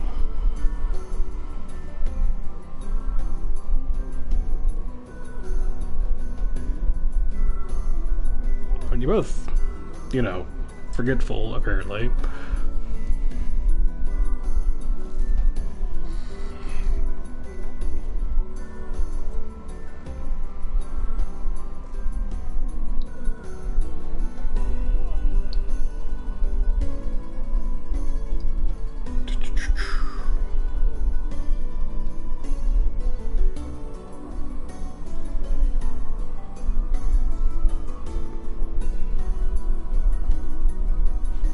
I mean,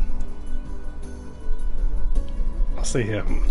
Well, you shouldn't have eaten your wife's apple. That's not very nice. But I was hungry, and it was just sitting there. Look, I'm glad you went looking for my wife and all, but that was low, friend. Low. Uh-oh. Did I cross a line there? Besides, it's pretty rich to come after me for an apple when you threw away my entire stamp collection. Ha! You're damn right I did. And I'd do it again. You are nothing but a hoarding slob. So they're both petty.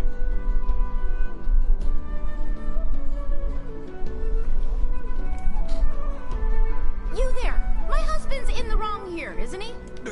Pardon, but madam,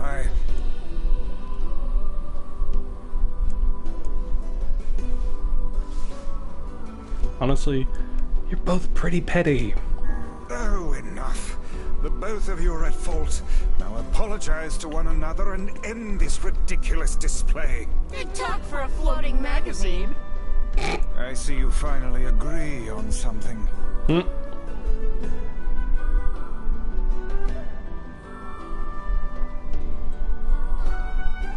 1 hour later.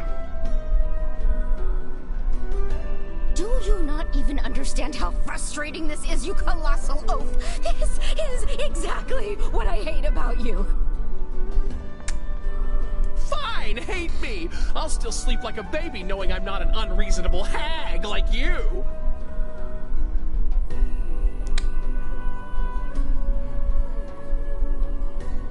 Vice, what do I do?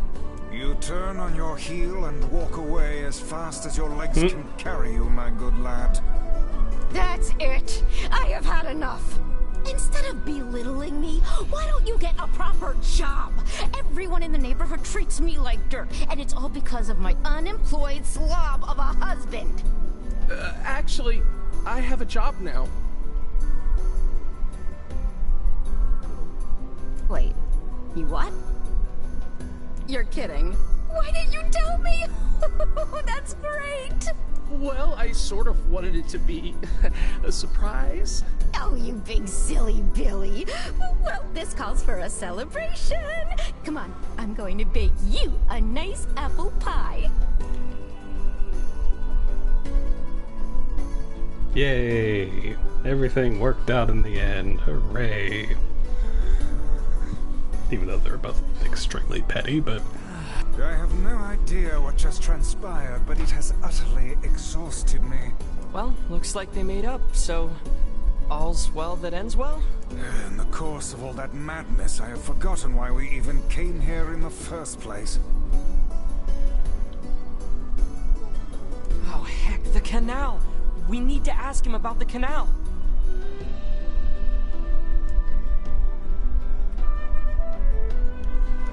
Right. The canal,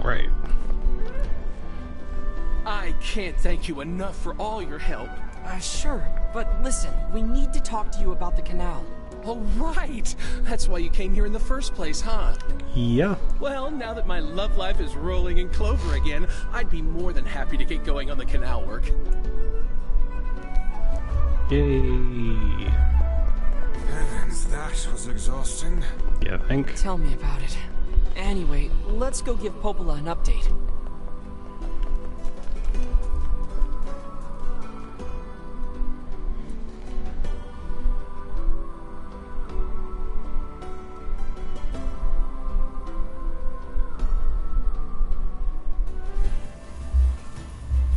The couple with the red bags were a strange pair indeed. It boggles the mind to think their relationship can persist despite such intense squabbling. Well, they looked pretty happy in the end, at least. Maybe the secret to living a happy life is sharing your feelings, even when they're sort of mean and weird. If you adopt such a strategy, I may leave for groceries one day and never return. Fair.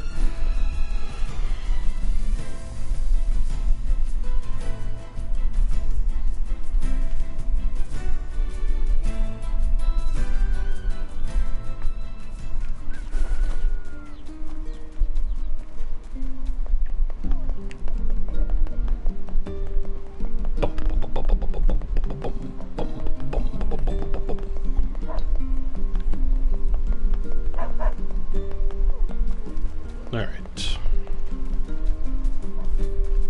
Let's also save.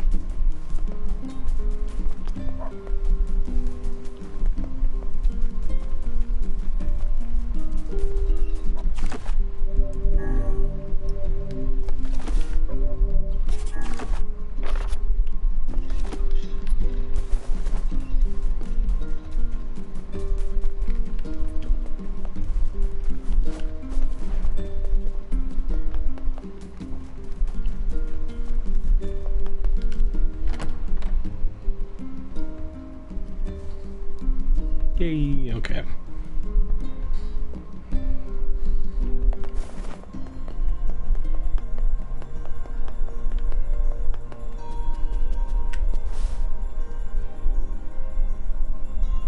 Goodness. It sounds like the canal repairman had quite the problem on his hands. Yep. I'm glad everything turned out all right. Yes, so do we. Thank you so much for your help. Don't mention it. I'm looking forward to seeing how the canal turns out. If you need anything else from us, just say the word. Thanks.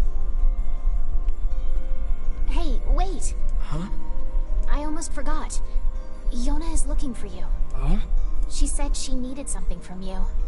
Time to go play Big Brother for a bit, huh? I guess so. Thanks, Popola. Yeah, I was thinking about checking up on her anyway. Or I was thinking that it'd been a little bit since we've checked up on her, so...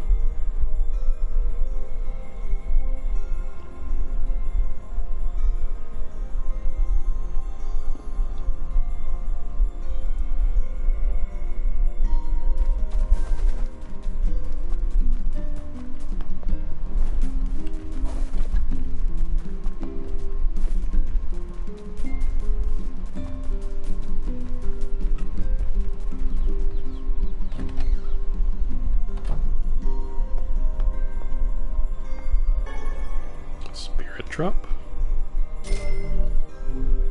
Yeah, 700 gold. Yay, you're back. Yep. Popola said you needed something?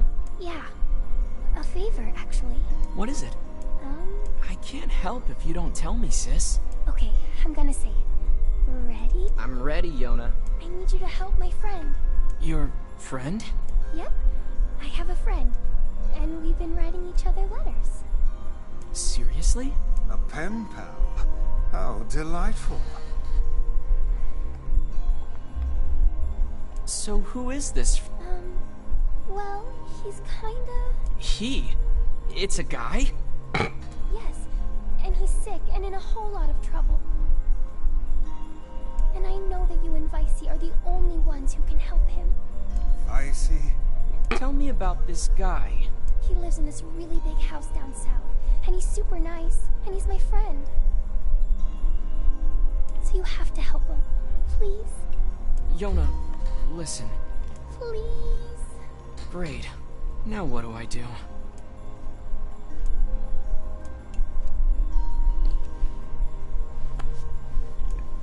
Can't say no to her. Fine. I'll see what I can do. Yay! Thank you!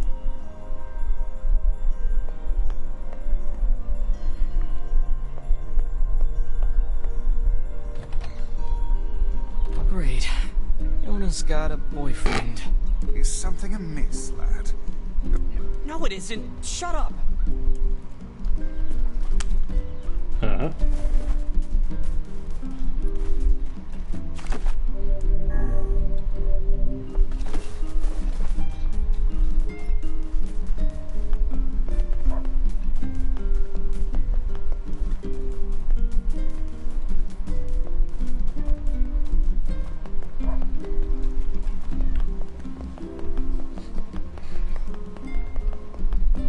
All right.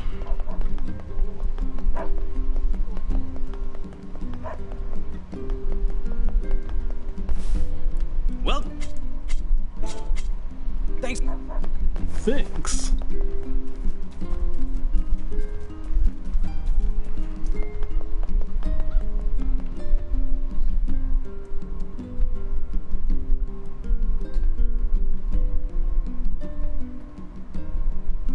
All right.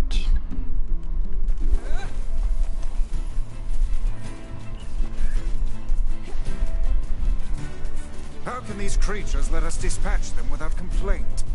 And what would make them appear in this area in the first place? This is hardly what one would call especially fertile ground.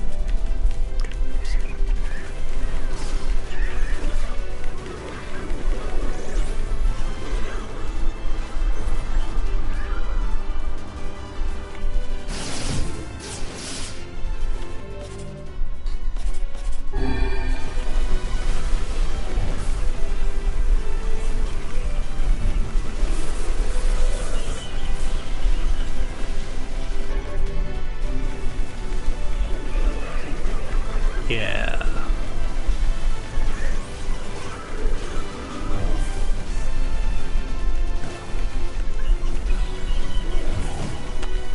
Why?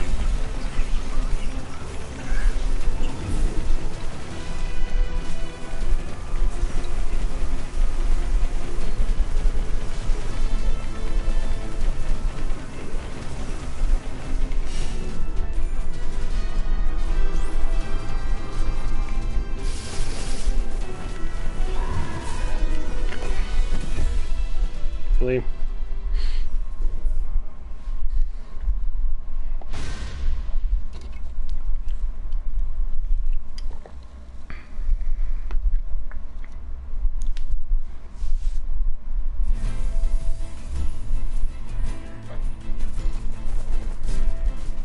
Okay, let's not be so terrible this time with that. How can these creatures let us dispatch them without complaint? And what would make them appear in this area in the first place? This is hardly what one would call especially fertile ground.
There we go.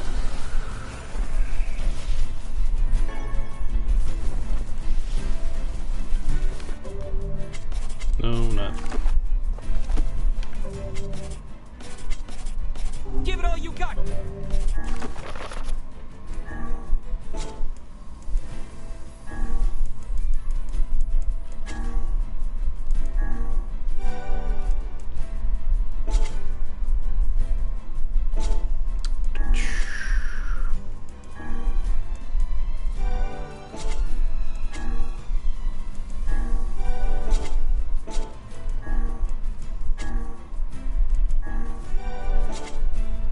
Just making sure. Kaine. Alright.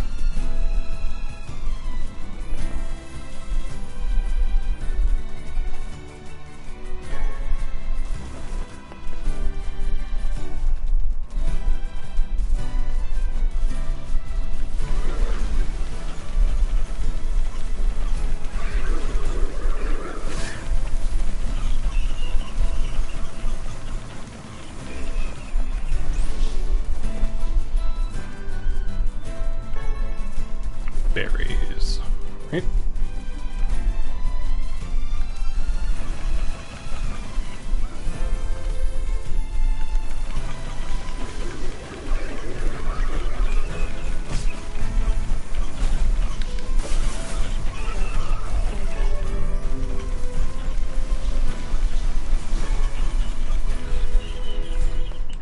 Awesome.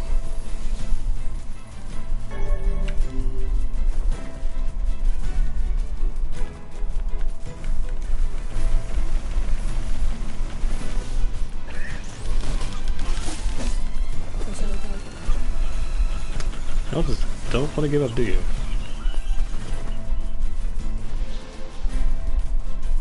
Oop. And their bodies are gone, okay.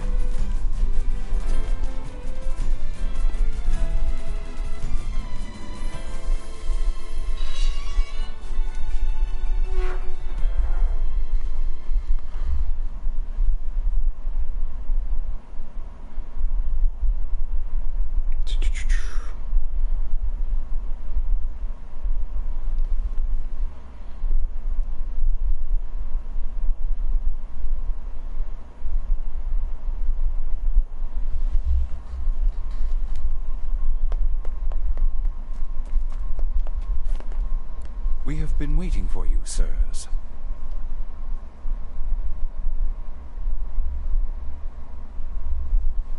Please, right this way.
All right.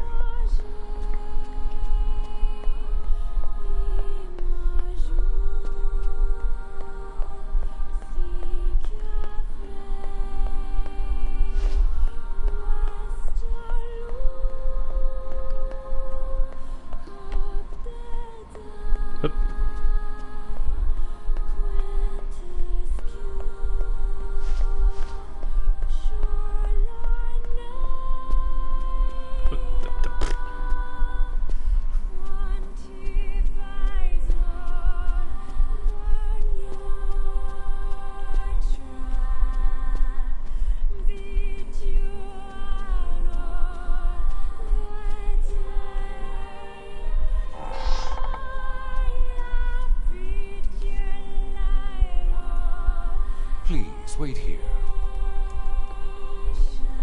Alright. Waiting's a bitch. Just let me know if any shades show up, okay? Gotcha.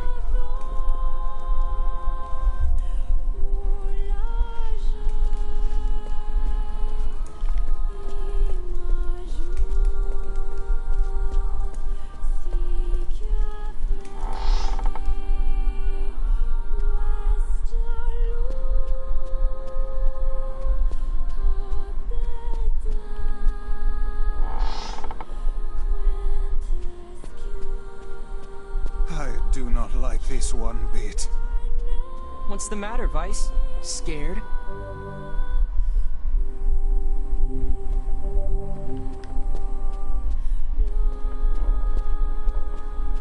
Yeah, I don't like that either.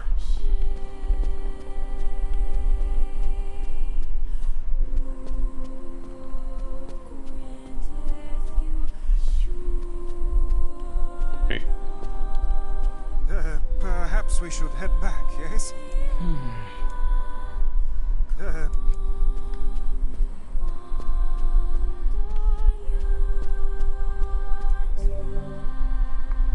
There's a keyhole marked moon here.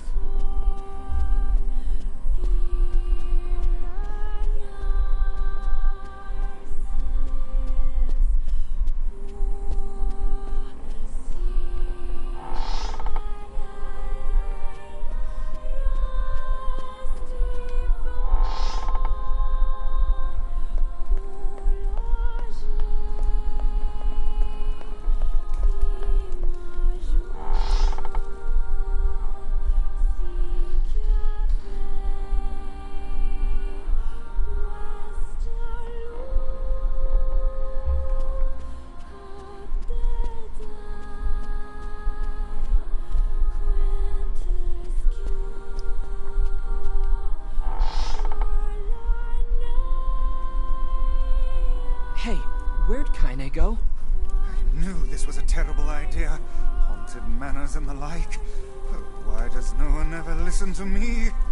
It's a good question. Oop.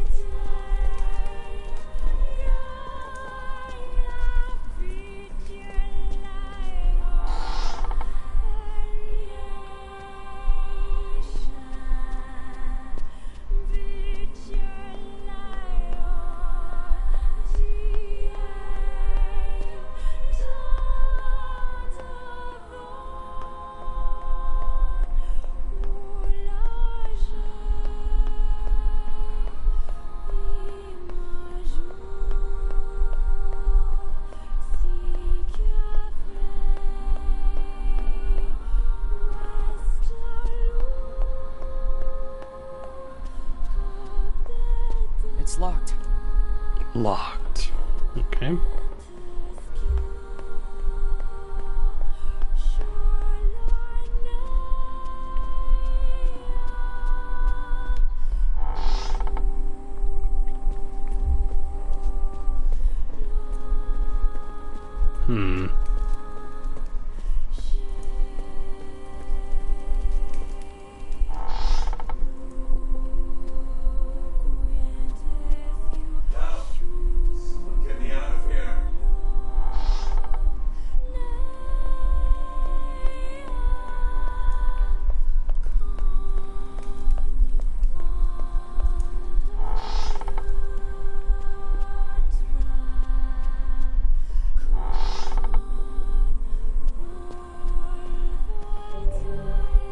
Darkness. What handsome. What's this? Picture has changed. So it has.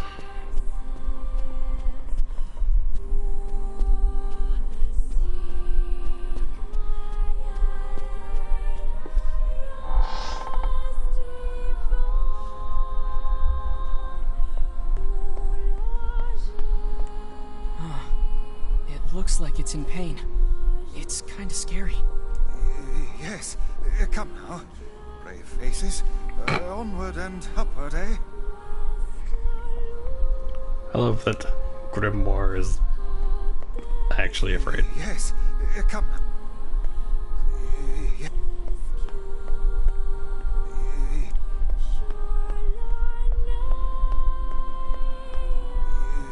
So, same dialogue for each one, I assume? Yeah.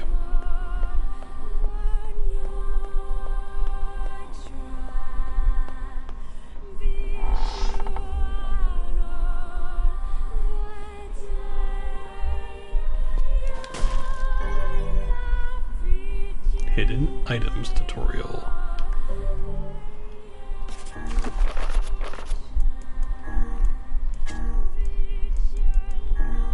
Some required items may be hidden in the field. Search for sparkling points or break wooden boxes. Yes, I figured this.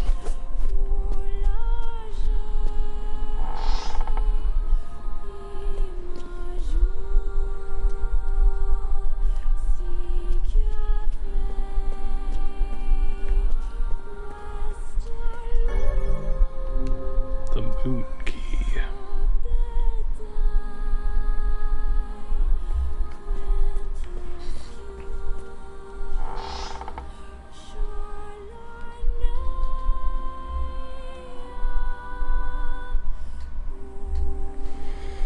Okay, so to that door that and at the moon, whatever. Okay.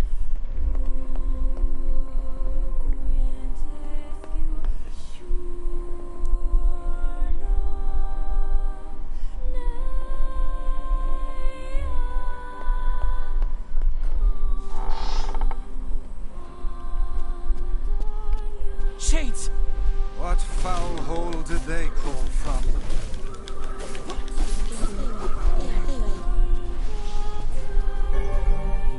You used the moon key.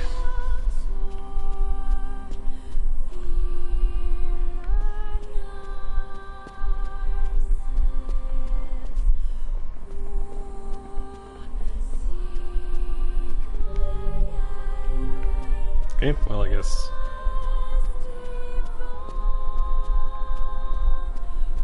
Okay. Just making sure.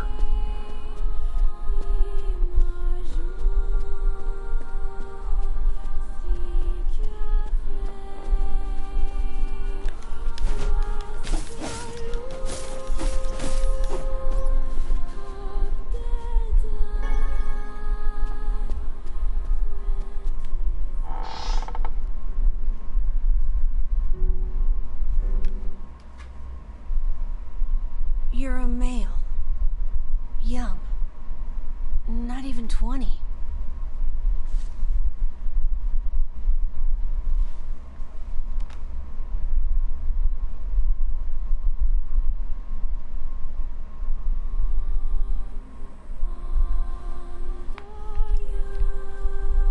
There he is. You figured that out from my footsteps? It's not hard once you know how. Then I suppose I should tell you about my friend Vice. I only heard one set of footsteps. Grimoire Vice does not strut about like a common land mammal. But enough of this introductory chatter. Let us hear your tale. My name is Emile. I'm the master of this manor. So you're the one who sent the letters? Letters? What are you talking about?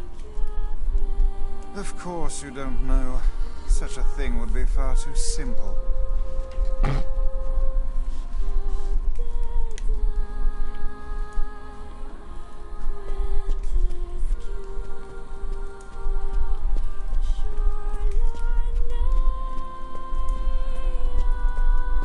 Hold on, Emile. Let's just look at nothing here, I assume? No. Oh.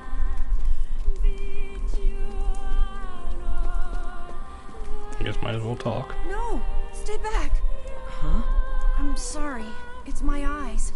Anything I look at gets turned to stone.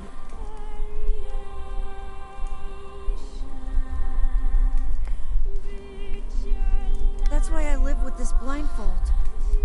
What a remarkable skill. I've never heard of such a thing.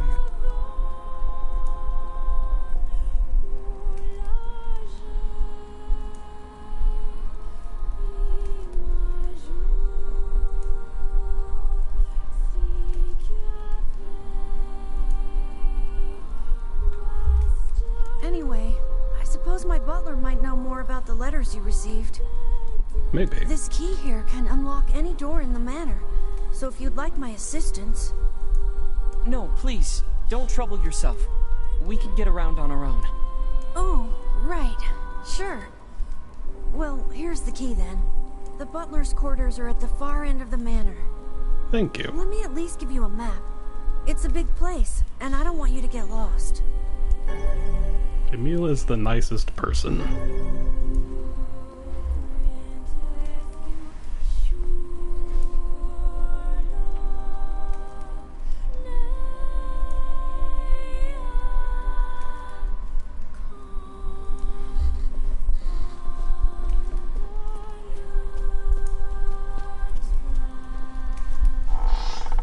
Vice, what should we do about Kaine?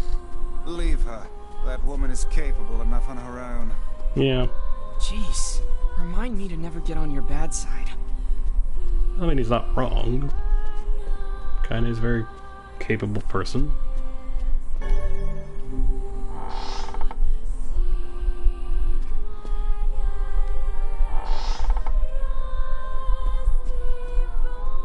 Wait, hold on.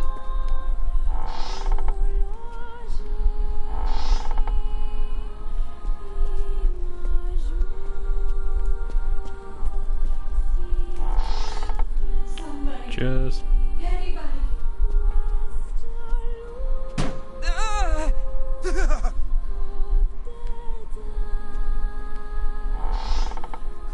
Shades!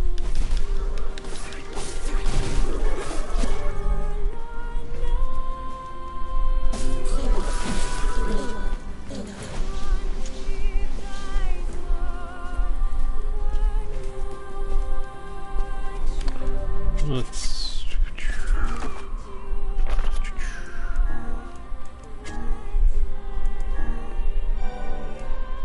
Yeah, let's, 4%. It's not like a lot of experience up, but it is.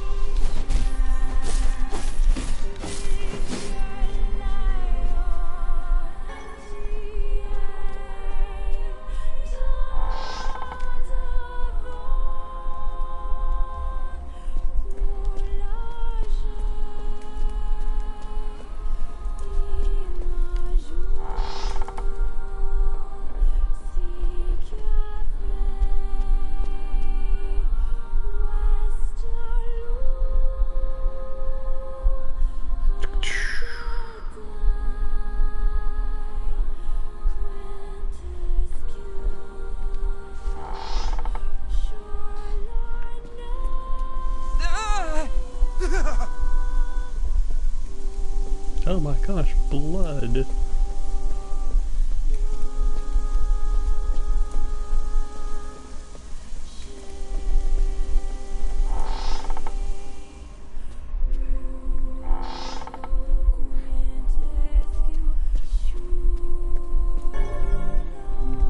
Light key.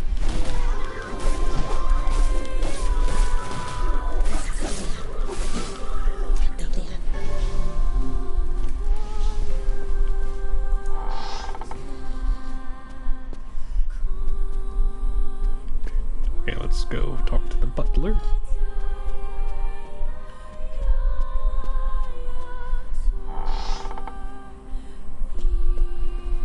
What's that?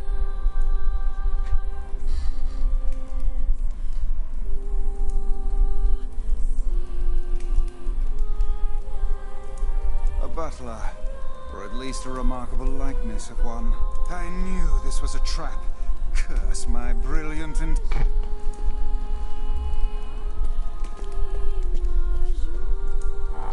I knew that was a little too easy.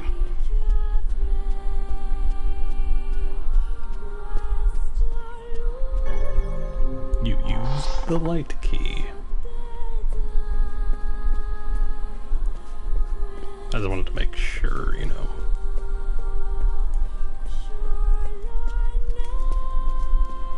You have nothing. Whoa! Is that another one?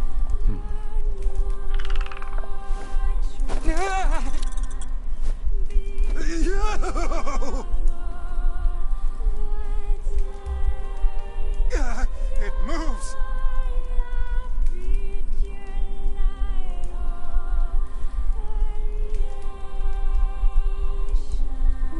What's going on here?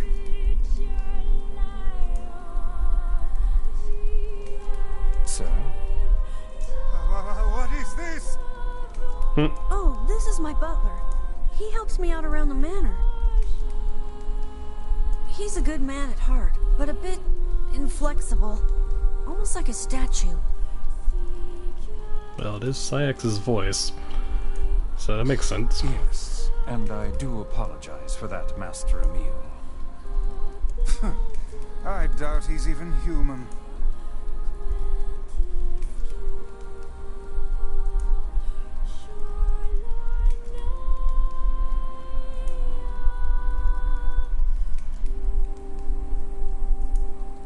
We're here because my sister received some letters from this manor.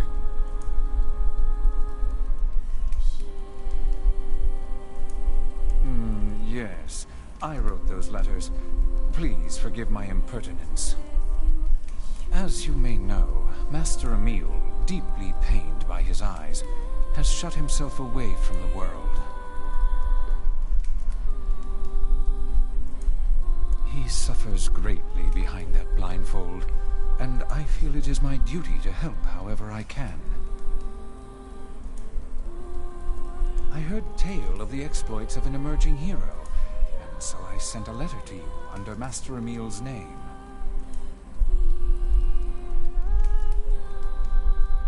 But I received a response from one Miss Yona instead.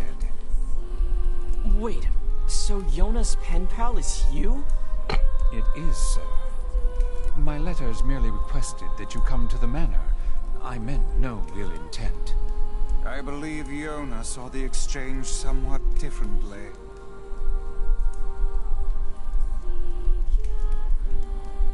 Yeah, sounds like she misunderstood the situation. Regardless, I am quite pleased to see you here. Long have I dreamed of the day we might be able to do something about Master Emil's eyes. I see. Yes, well, I am afraid we, or at least this lad beside me, is neither hero nor physician, so if you'll excuse us. Please, we're so close. The cure for Master Emil's condition is located in this very manor. Oh. Then why don't you just go get it? Alas, the location of the cure has become a den for those abominable shades, and I lack the skill to combat them. I beg of you, defeat the shades and restore Master Emil's sight. Anything for Emil. You know this is an impossible task. Why would you ask it of our guests? Well, we've no more time to waste, sir. It's okay. We'll do it. See here, lad. This is no time to play the hero. People need to look out for each other, Vice. Plus, we have to find Kaine anyway. Yeah. 1,000 thank yous. I owe you a debt that can never be repaid.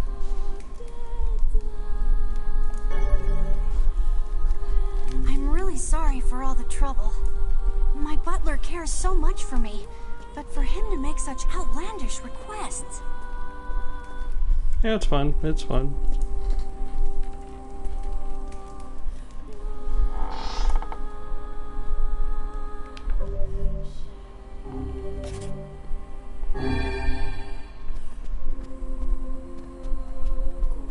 Alright, we already checked these rooms, so... But hey, at least I can petrify your enemies. That's gotta be some help, right? I can't let you do this on your own, so I'll be right here if you need me. Maybe my eyes can be useful for once.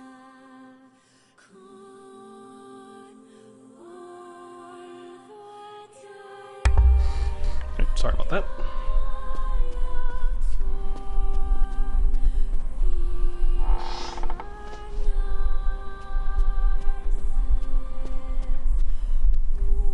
this way, right?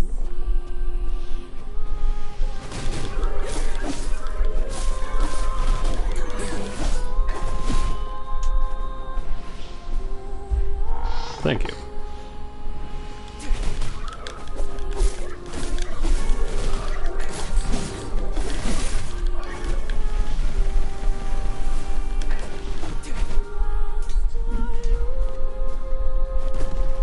Thank you.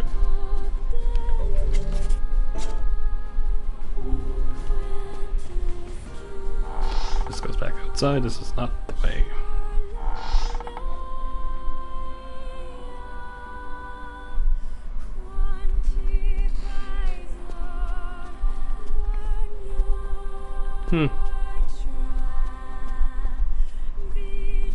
Lovely.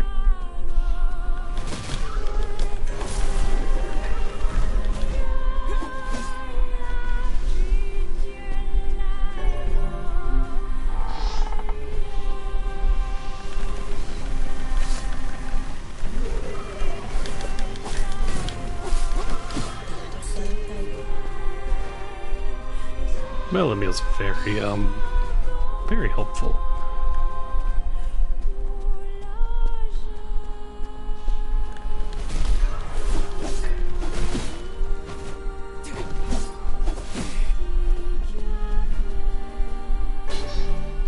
Blade of Treachery. And I think that's all the weapons that we can get right now.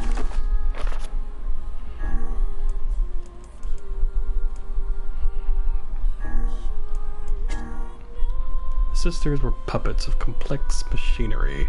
So fine was their construction that any who laid eyes upon them assumed they were human in every way. They were the embodiment of man's greatest technological achievements. They walked like humans, ate like humans, laughed like humans. The one thing they could not do, however, was shed tears, for they were not designed in that way. I can apparently upgrade it, but we're kind of good on the Faith Blade currently. Oop.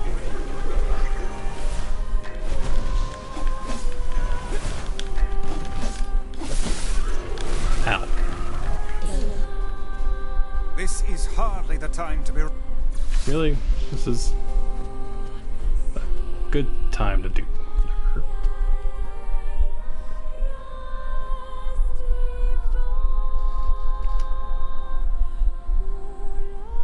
Probably should have... That one. This is it. We should find the cure somewhere nearby. Bah, I do not like anything about this place.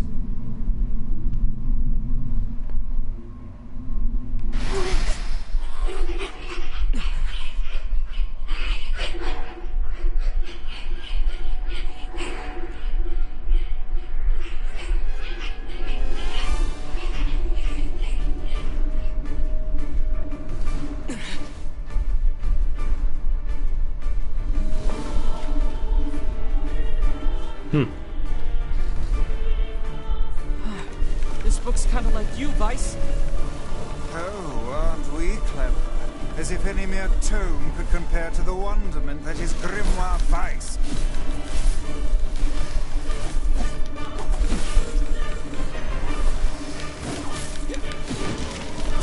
Pages of this infernal book are sharp as knives. Guess you never learned that trick, huh? Petrification is a fearsome power indeed.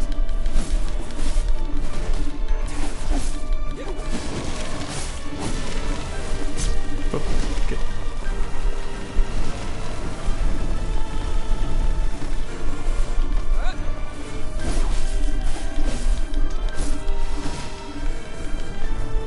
There's no end to this.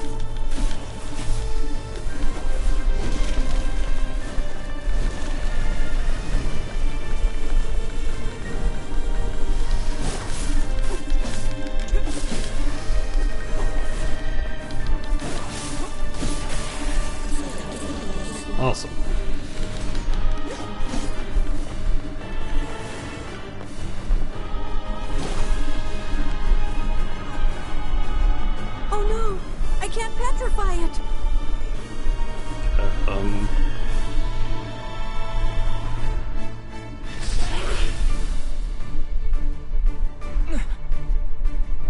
Oh, hi.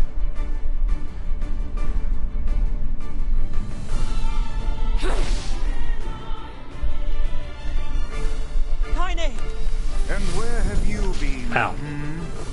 Lost. Where have you been? Getting stomped by this thing. Help! This foe's strength is beyond measure. What do we do? I am an arcane text, not some manual of combat. You are supposed to deal with such matters. You guys run! I'll hold it off while you escape! Who's this kid? That's Emil. He's the one who runs this. Fuck, this book is a real asshole! He's not even listening. She's too busy vomiting filth disguised as language. You guys go! This is my fight! I can't ask you to die for me! My, aren't we the bold one? And yet I fear that would be a foolish course of action at this juncture. And besides, we'd never let you do that. Would you all please just shut the hell up? What? I'm just saying, if you bastards want to have a goddamn civilized discussion on the merits of bravery and sacrifice, we can do it later! Is this your way of encouraging us? Have we truly sunk to motivational speeches from a woman in her undergarments? I guess so.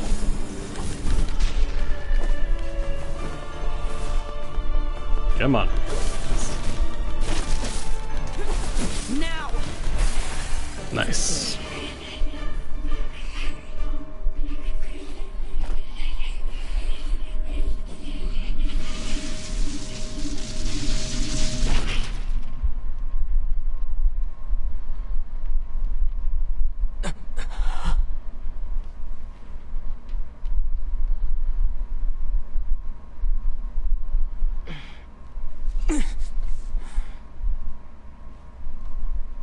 Vice, this is it! Is it? Research report on petrification. Well, well.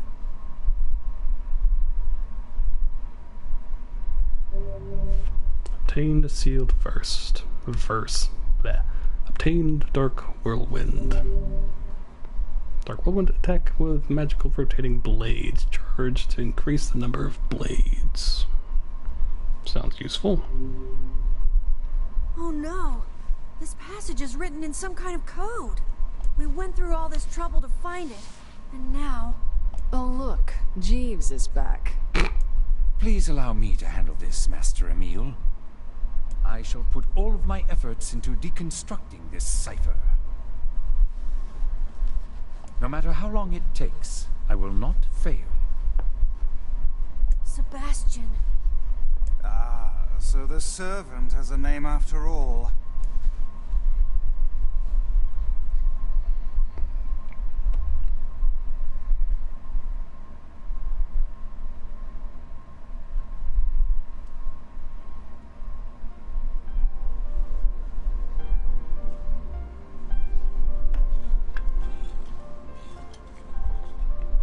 Emil, listen to me.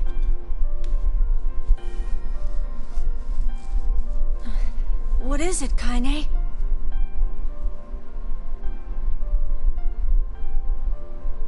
Your eyes are not a sin.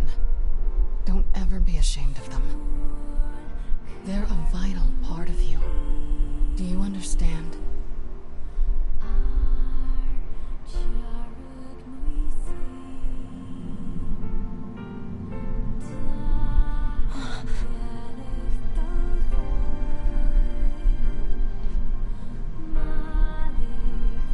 What's this? A shade? How did you... This arm is an accursed weapon. I thought I would only need it until I had earned my revenge. Once that happened, I figured it was all over. But there's a reason I'm alive, that my arm is alive. And there's a reason for your eyes, too. Kaine. But listen, if this shade should ever...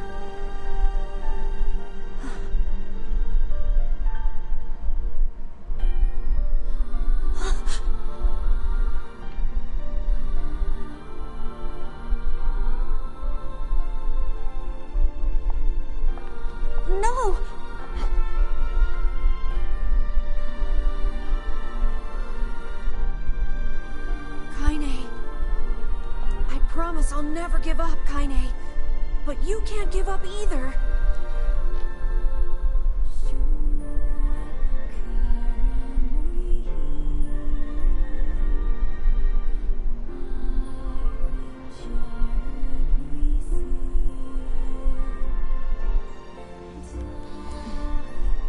Well, we're off. All right. Hey, so Yona's sick, and she doesn't get out much. Do you think you might be able to send her more letters when you have the time? I would be delighted, sir. Goodbye, everyone. Thanks for everything. Take care, Emil. I hope your eyes get better soon. I saw you exchange some words with that Emil lad earlier. Hopefully it was nothing inappropriate for a young man of his age. Speak the truth, hussy. Book? Shut up. Yeah, calm down, Vice. We've got our hands on all the sealed verses now. All that remains is to find this grimoire noir. Then we can finally save Yona. Yep.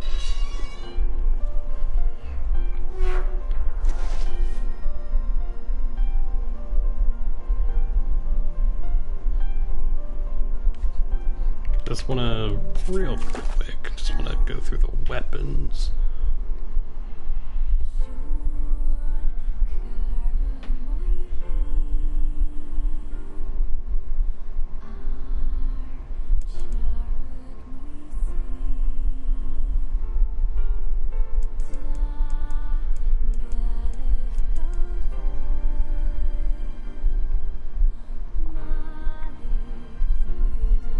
Right, I think that's all of them.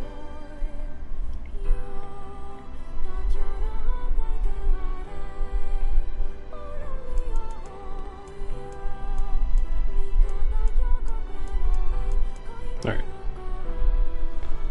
That's all of them. Awesome.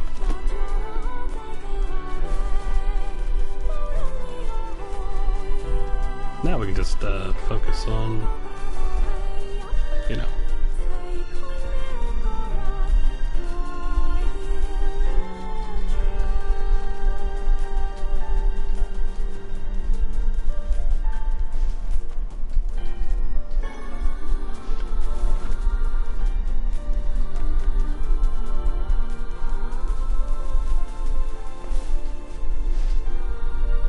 Yeah, alright.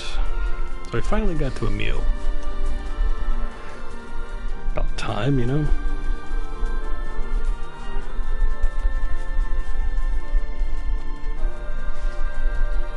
But no, good pacing on that.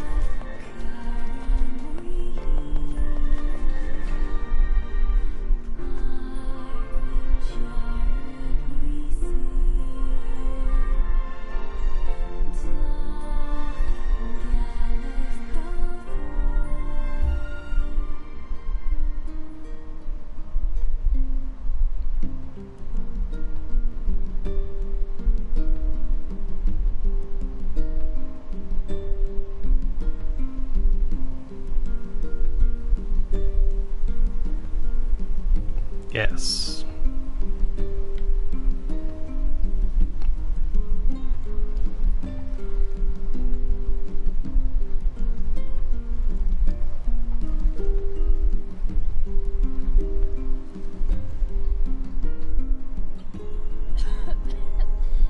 Yona, you need to lie down.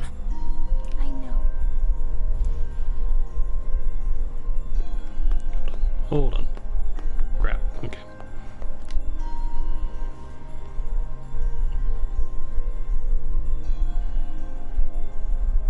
It won't be much longer, I promise. I finally collected all of the sealed verses. Now, I just need to find Grimoire Noir. It sounds dangerous. Will you be okay? Of course I will. Is this gonna make me better? Is my cough going to go away? Definitely. Yona?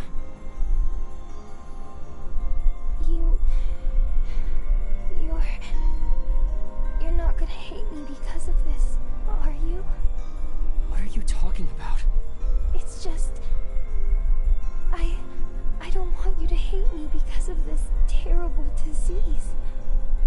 Yona, I could never hate you. I'm gonna go see if Popola has more medicine.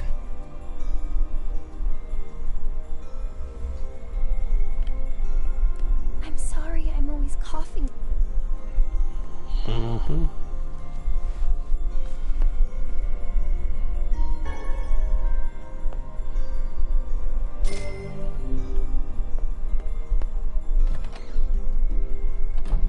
Yona's looking weaker and weaker every day. Yes, but do not lose heart. You are the girl's last remaining hope.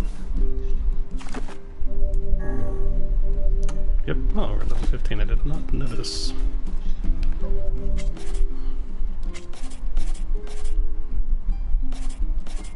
Dark Whirlwind.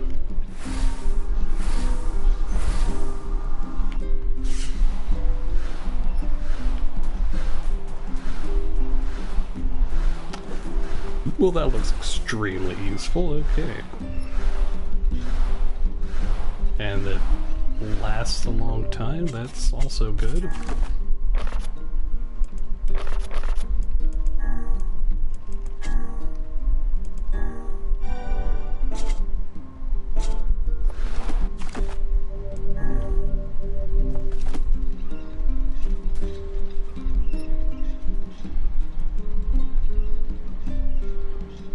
Alright.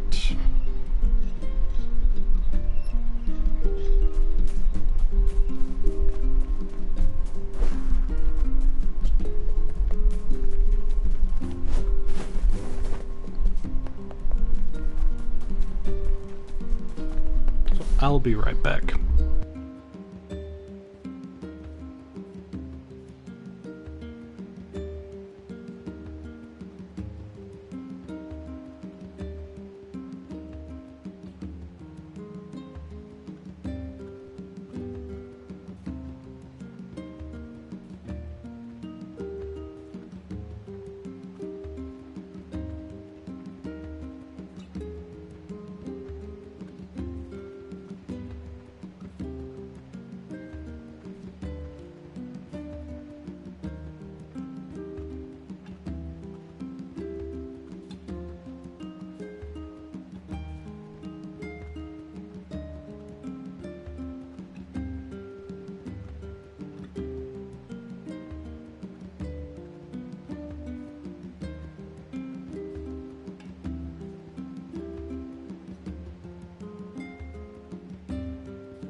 And back.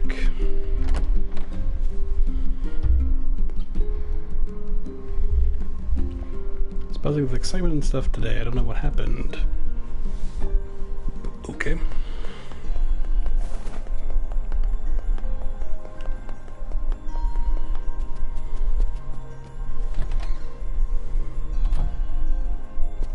Hopola, Yona's cough is getting worse.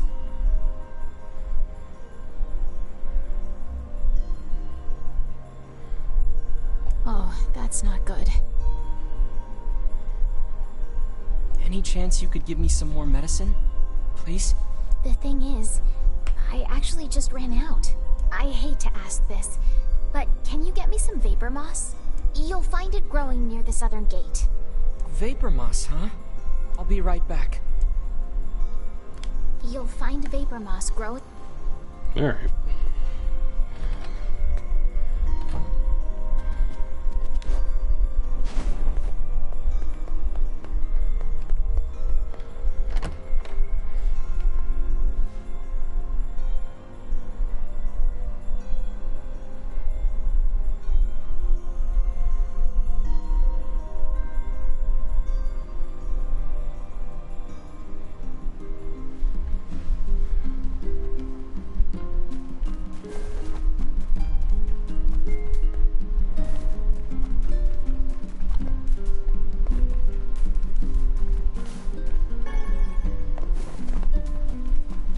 Now let's save.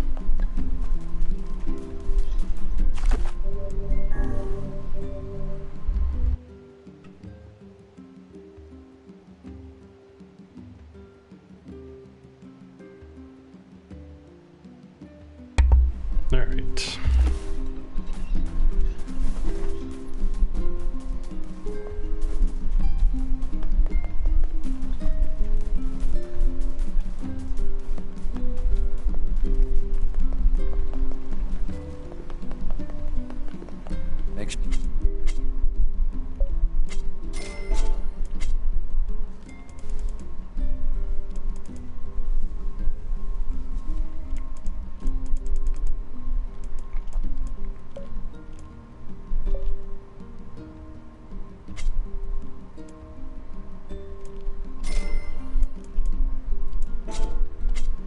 Come back. All right.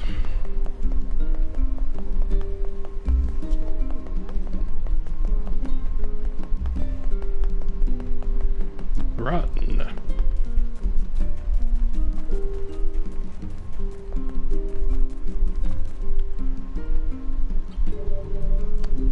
Well, that was not.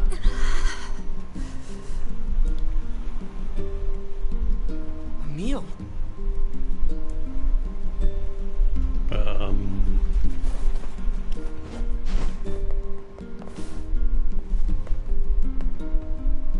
What is it? What happened? Hurry. Emil! Not Emil. There's a stayed home, hidden bed.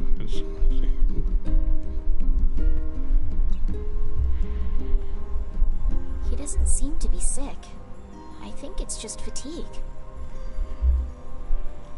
I can't imagine how hard it must have been to run all this way without sight. Are you alright, Emil?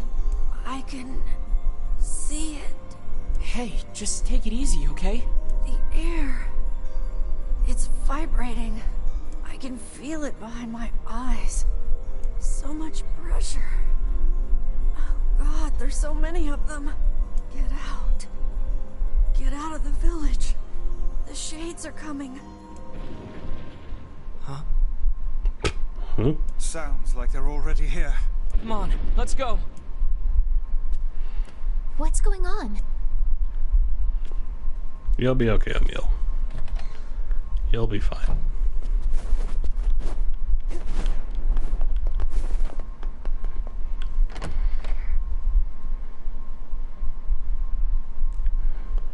Death confirmation, body, like that, red eye. Death of a red eye, confirmed, 13,000. Huh, that's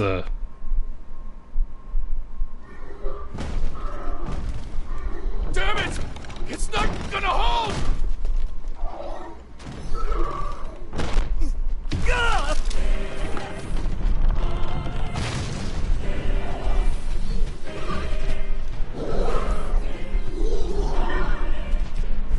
Bring it. The shades are attacking!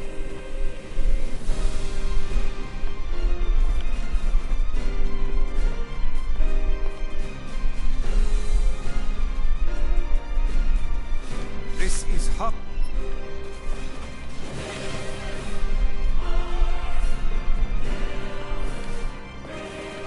Can't,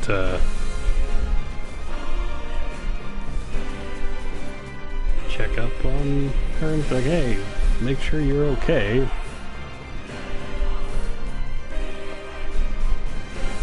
Also, again, music's great. The hell's going on? No time! Get everyone into the library! And please, make sure Yona's safe. Don't worry. I'll grab her. Just don't get yourself killed, alright? I won't. Now go, Devila. Hurry! We have to stop them before they destroy the village! Dispatch these smaller ones as fast as you can. I'll kill every last one of you! You whelps are hardly worthy of our steel. Come on, bring everything you got! Pathetic. Even in death they disgust me. I won't let any of you past me!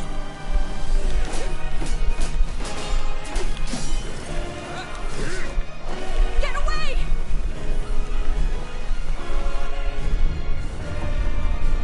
Hurry! Hurry! Get the wounded to the library!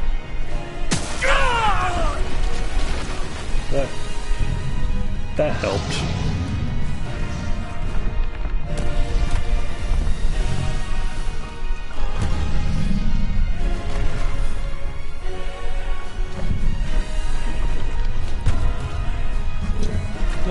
Aren't you a big thing?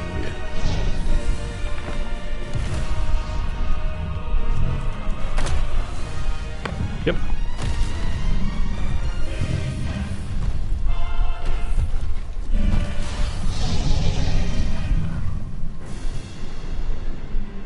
Dear God, what is that brute? I don't know, but we gotta take it down.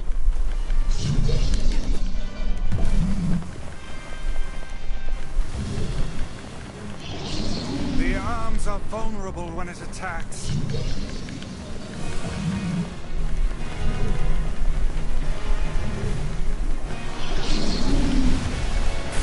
Nice.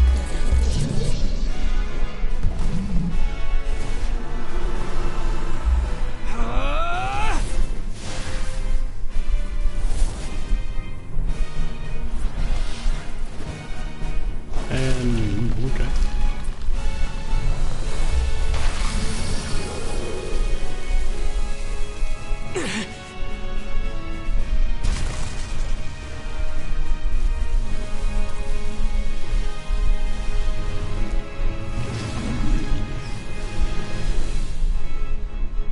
Okay, that's not good.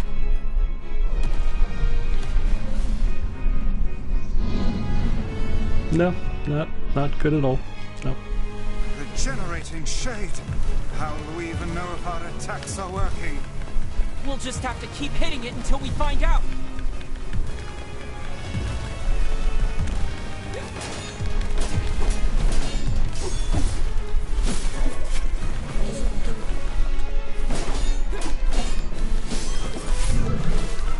We can climb up from here.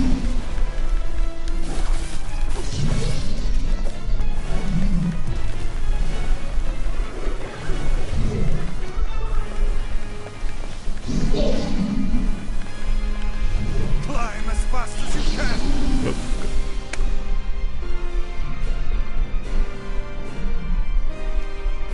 I'm fine. I'm fine. Are you all right, lad?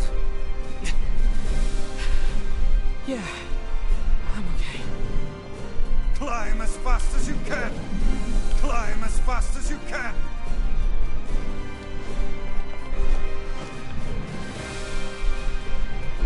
Climb as fast as you can. fast as you can.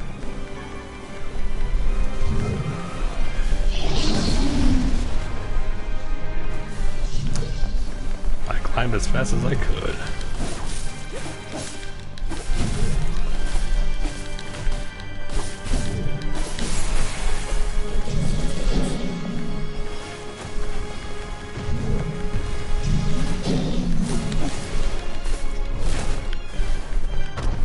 Okay. Look where it's headed. Like hell it is. Gosh dang it. Try to be awesome and I just nope, can't.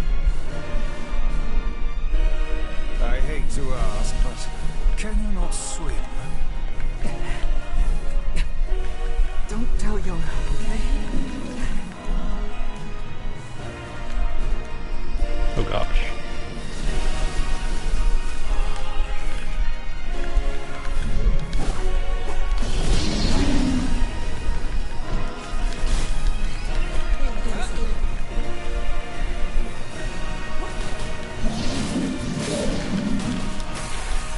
Sweet.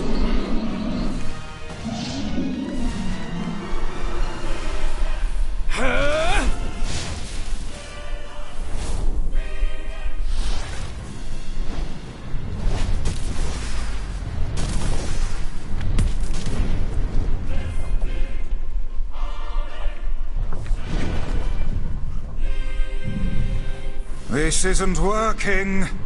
So No. what do we do? No, it isn't. It's not. Alright.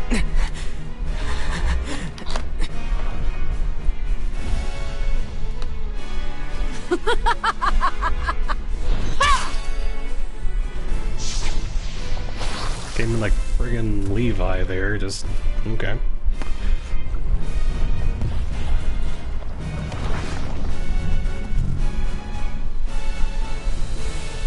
You guys having a good time? Huh? Kaine! Behind you.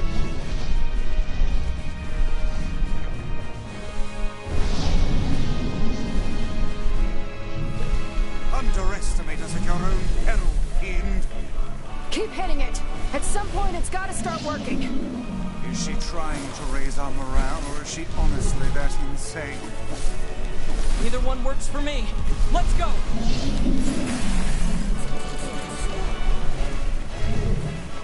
It's heading toward the library. No, that's where Ow. Yona is.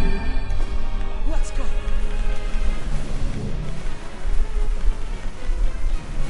You're almost there. Keep pushing. You're gonna die today, shithog. Shit.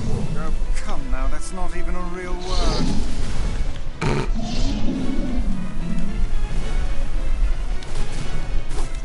Looks like you've learned how to swing that thing. I'm glad you noticed.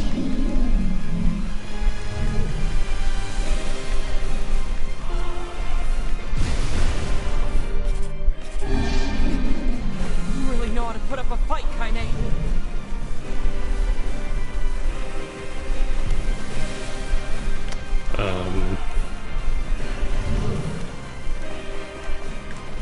Come on, keep pushing it.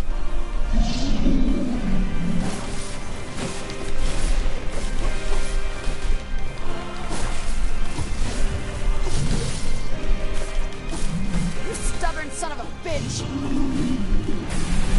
There we go.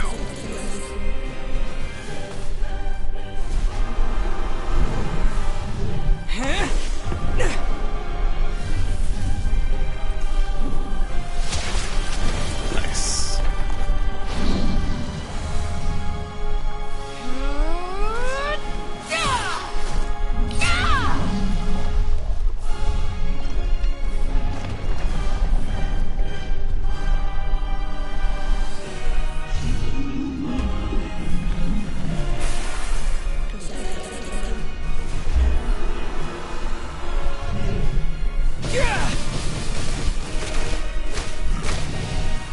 Nicely done.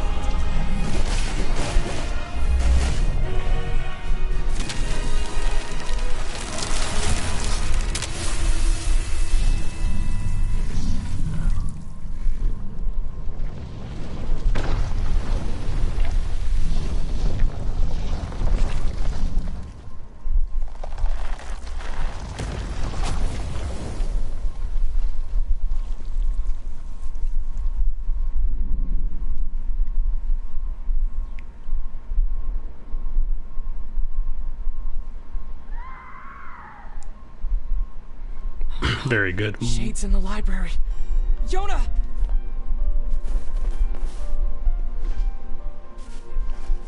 Huh. All right.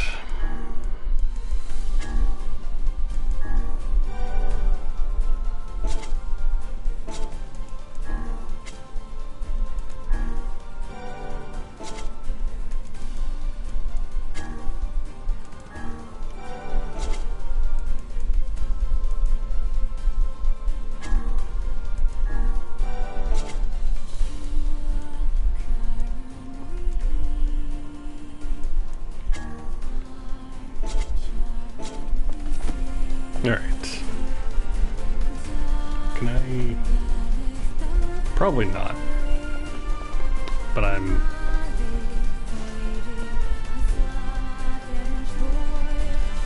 This is... No. Just had to check.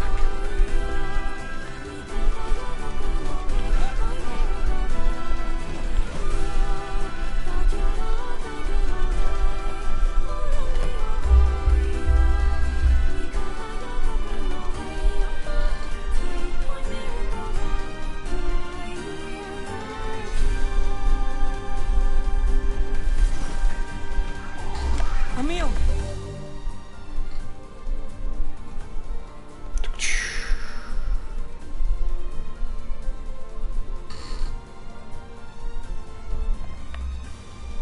You okay? You can't keep fighting like this. I have to. There's no other choice. Otherwise, why did I even come here? Get out of here, Emil! No! I won't abandon these people now. You told me once that my eyes had value, and that I shouldn't be ashamed of them. You told me that even a life like mine had purpose. So I won't just sit around and let you fight while I stay behind. Emil. Well, I do appreciate it. Don't die on me. I won't, Kaine. Let's take care of these shithogs. I like it.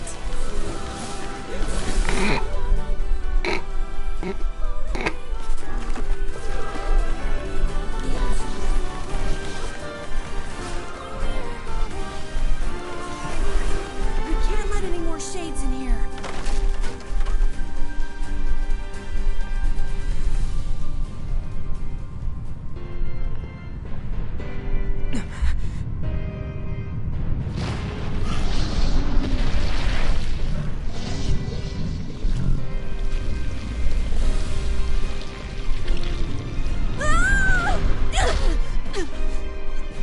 Emil! Is there no way to kill this infernal thing? Oh, you look fun.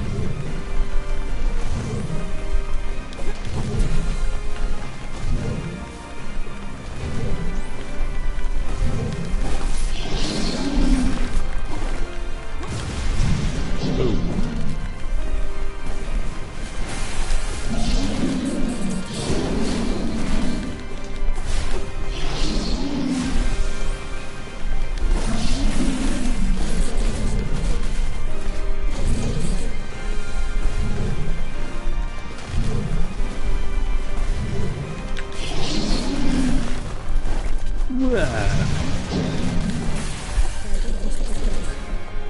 Perhaps we could chase it to the basement and seal it there.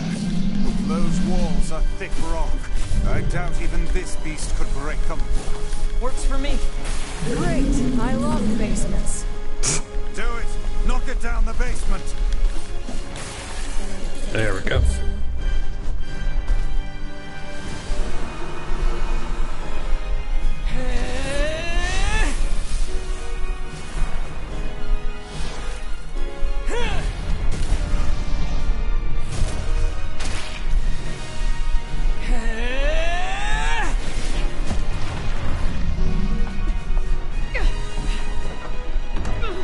Give me the key! Right!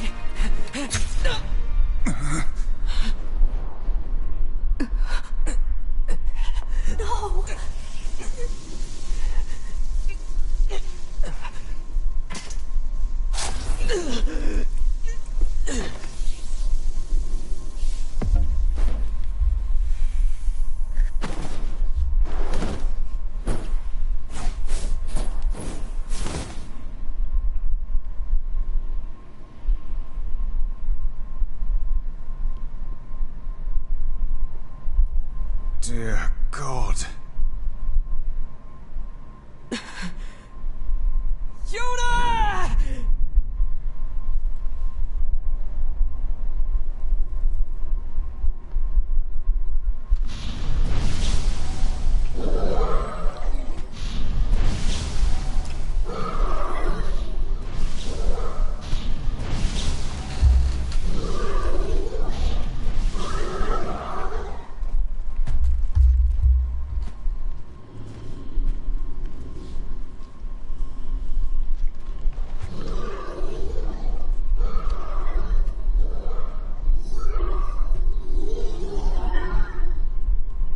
Is that the leader of these creatures?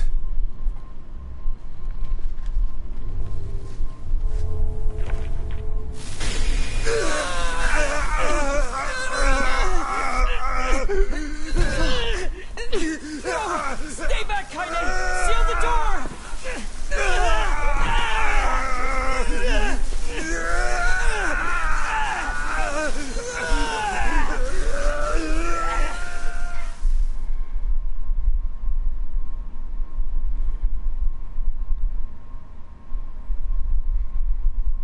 Finally. Where am I? It's been a long time, Grimoire Weiss. Who are you? What is this place? I am Grimoire Noir. I am you. What? Do you not remember, Grimoire Weiss? We two serve a higher purpose. Enough lies! Stay back! Why do you try to suppress the memory? Do you fear hurting someone close to you? Preposterous! Your denial is preposterous. We are mere books created to serve the Shadow Lord. You have no right to forsake him. The Shadow Lord? Do you remember our ultimate goal? Our ultimate goal? White and black shall fuse to one and set free shades to the world. Fuse? Us? No, I cannot. I will not. I will never! Your chance encounter with this boy. Your collection of the sealed verses. It was all set in motion by the Shadow Lord himself. No. Lies. The time has come for us to create a new and perfect world. We shall become as one, you and I.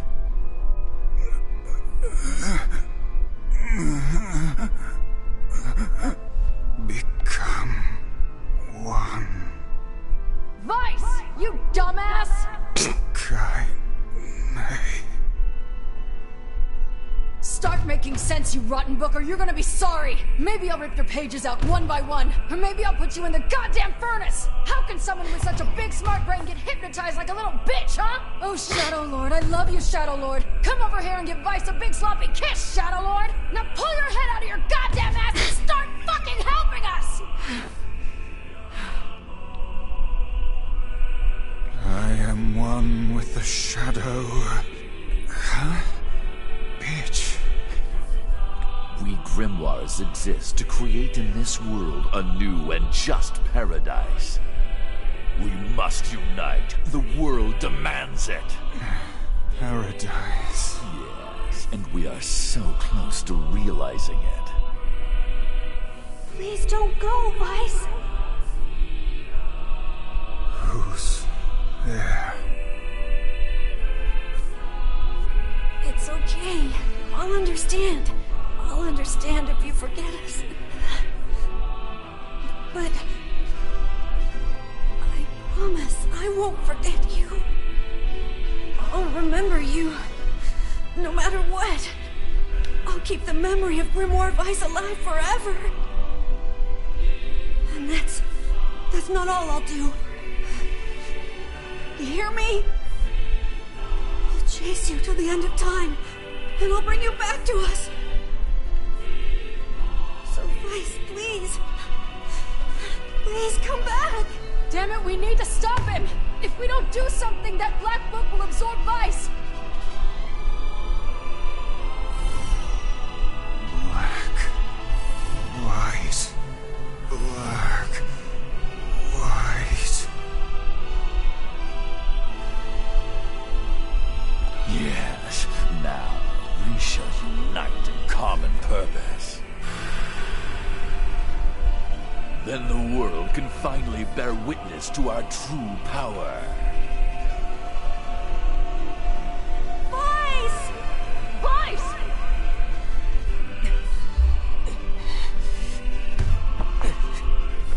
Vice.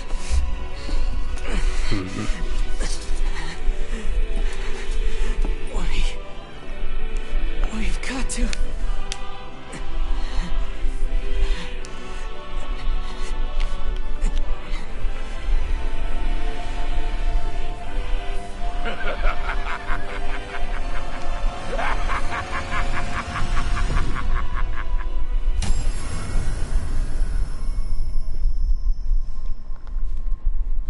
Yes. For the last time, my name is Grimoire Weiss, and it is not to be abbreviated. Vice! Vice! Good to see you, Kaine. Although I don't think anyone has ever accused me of being a little bitch before. And you, we meet again. Vice, you okay? I believe I could ask you the same question right now. Impossible. We must unite. We must become as one. I don't like you, and I want nothing to do with you. Besides, I have my companions. You're back! Of course they're weak, and they whine when I leave. Vice! It's almost too much trouble, but they are my friends. I shall fight by their side, now and forever. Vice, thanks.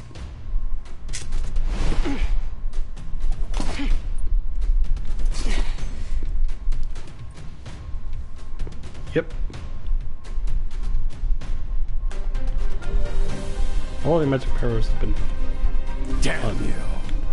Our true memories are still there. How dare you ignore them? Luckily, we have this sword. That is... yeah. Let us start by dispatching the nearby distractions.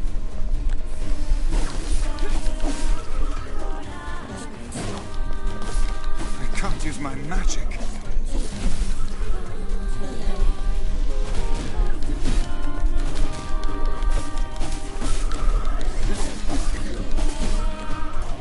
The fiend has stolen the sealed verses.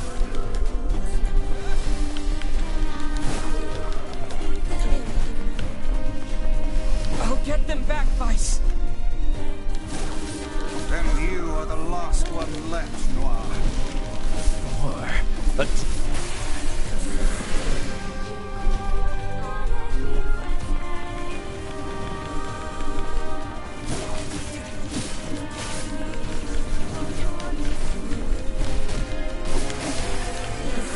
Aha.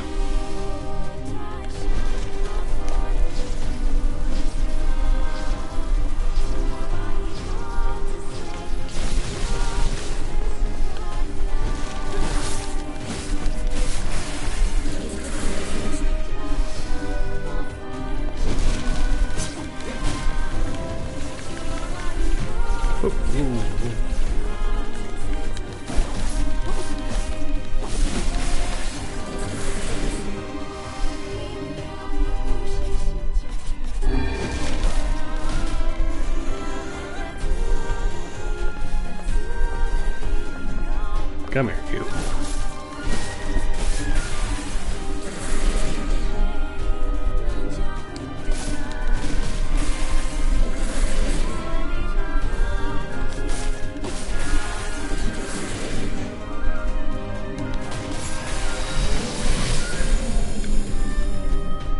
We have reclaimed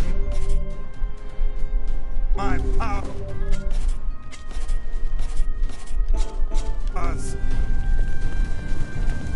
Good heavens! The roof is about to collapse! Here it comes! Stay back! I can't run now.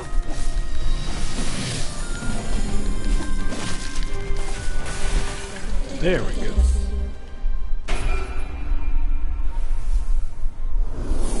Vice!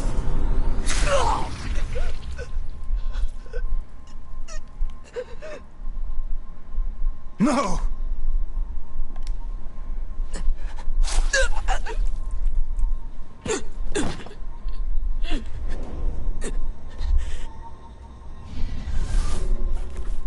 You will understand in time.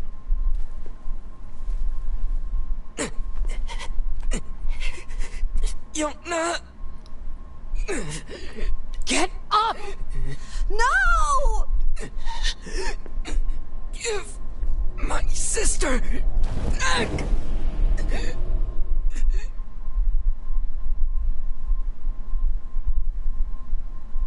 Well then.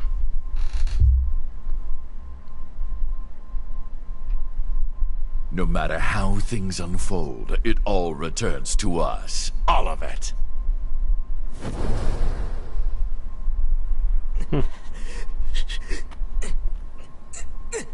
Yona!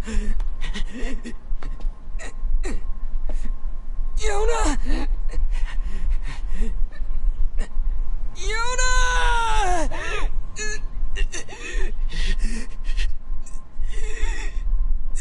Are you okay? Yona! Is this blood? The fight's over.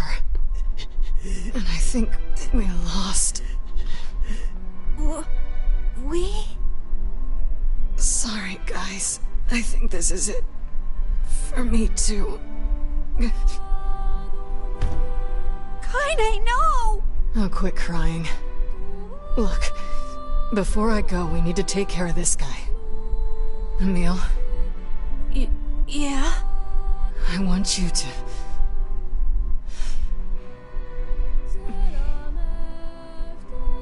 I want you to petrify me. You can use me to keep this thing locked away down there. No! I can't! Kaine! Stop! He's right! It's suicide! You can't do it! Your powers exist to protect others, right? Kaine? Just do it, Emil. But... If you don't, it's gonna break down this fucking door! I don't know what to do!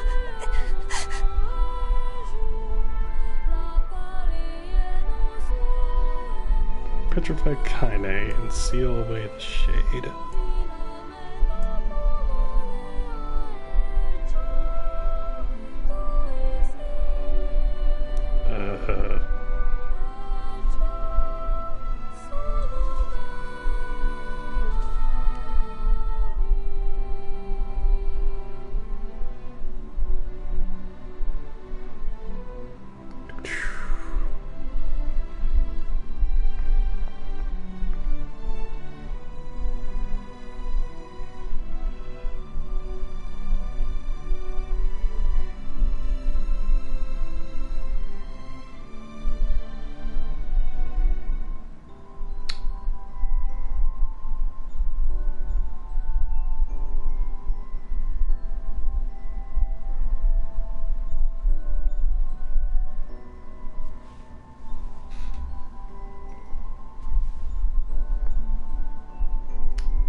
I'm gonna assume petrify her.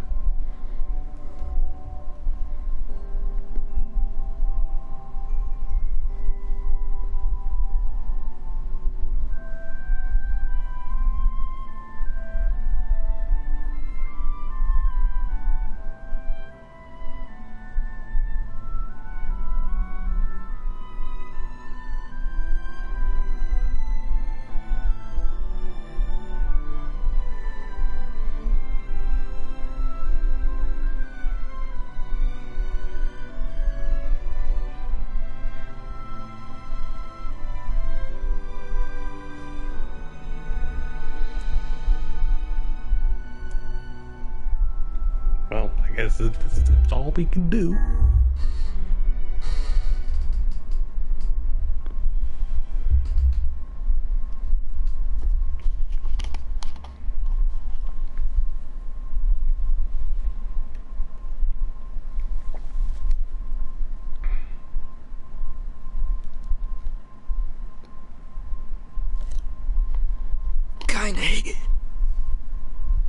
No more crying, okay?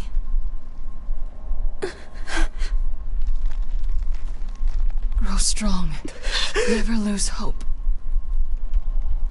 Weiss. Spare me the goodbye, hussy. I imagine it will take more than this to kill you. I doubt it.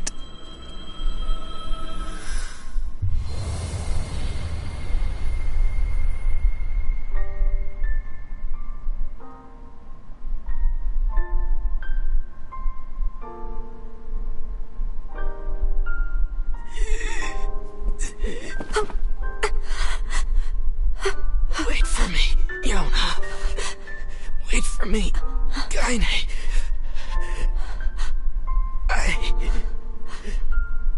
I swear.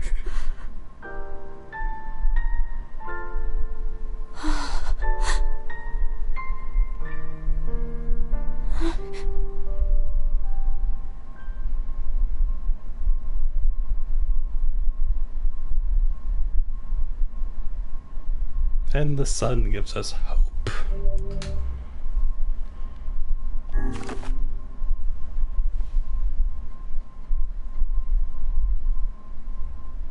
Yeah. I don't think I really have anything else to go do, so...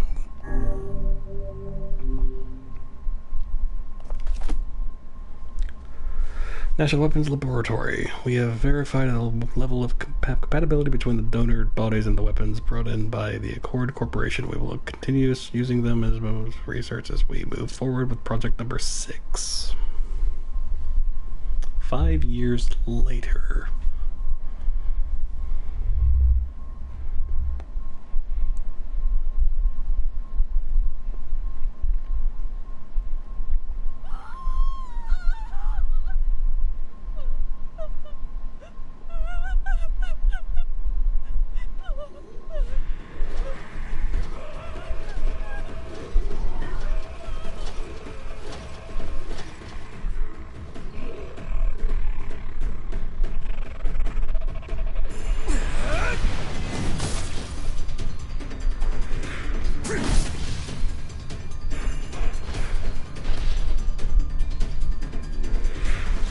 Don't let your guard down.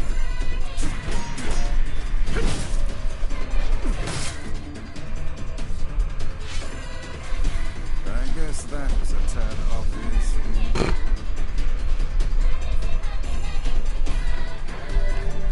You may now use two-handed swords and spears.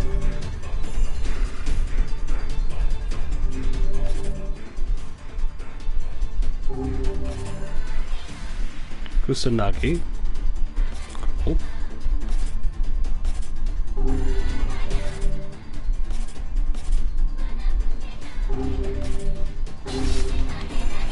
Hold on, I probably should...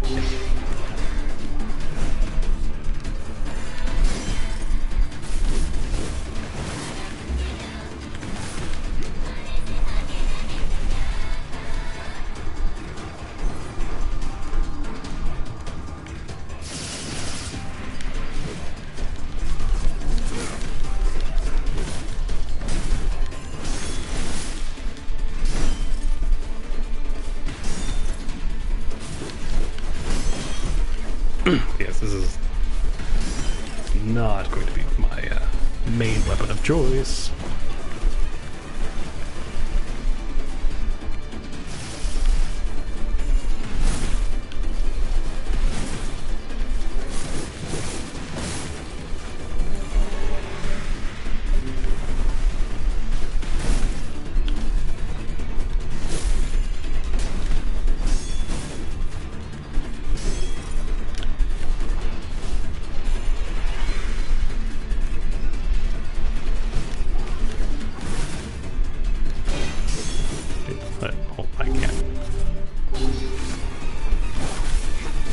That's better.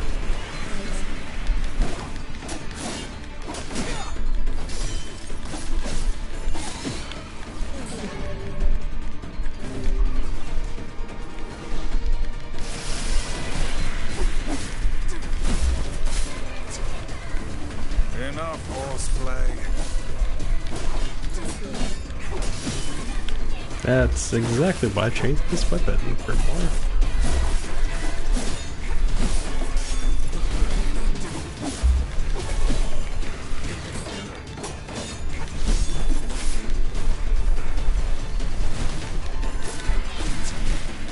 There we go.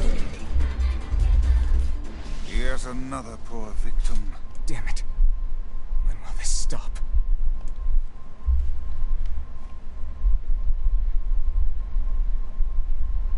And there we have Ray Chase. Okay.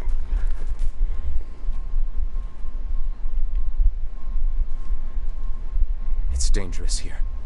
You should get back. Oh, God! Oh, get up, honey. Please. Get up!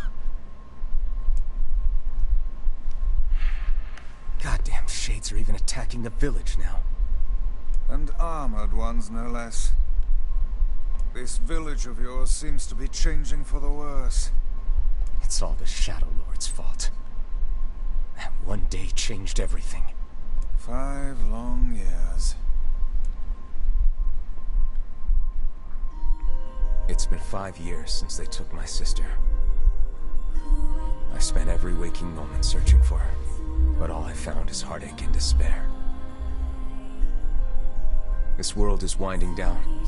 Between the shades and the black scrawl, there won't be anyone left soon. My life now, and my purpose, is hunting shades. Someday I'll find a clue that will lead me to the Shadow Lord. I believe that. I have to.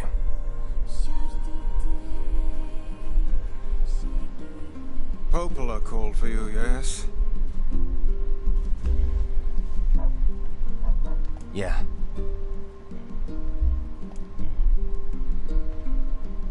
We lost a good deal of time with that. Yeah.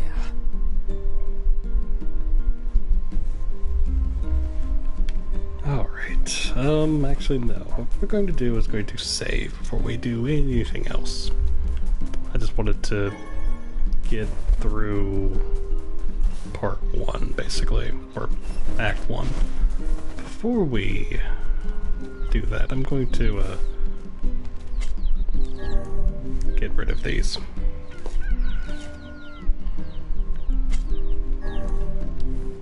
Because they're dead by now, especially, so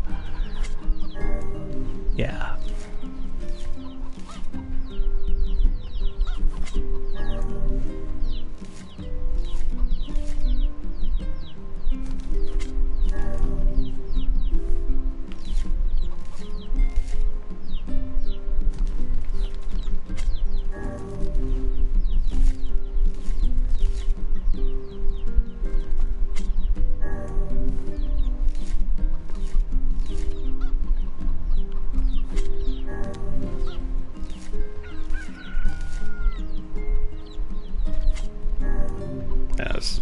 I wish there was like a discard all option.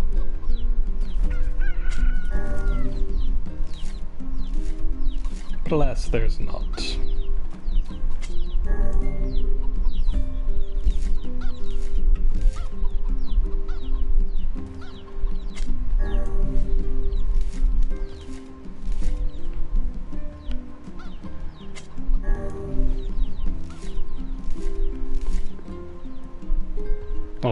Also the look is quite cool.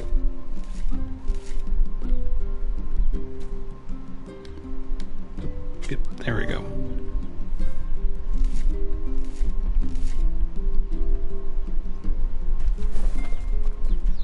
Now let's check.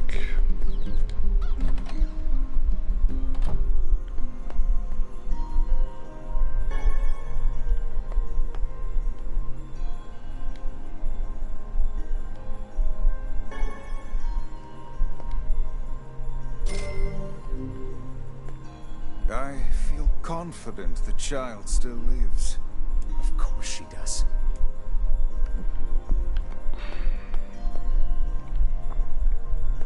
Alright. So yeah, so like I said, with that... So hold on, let's flip. Awesome.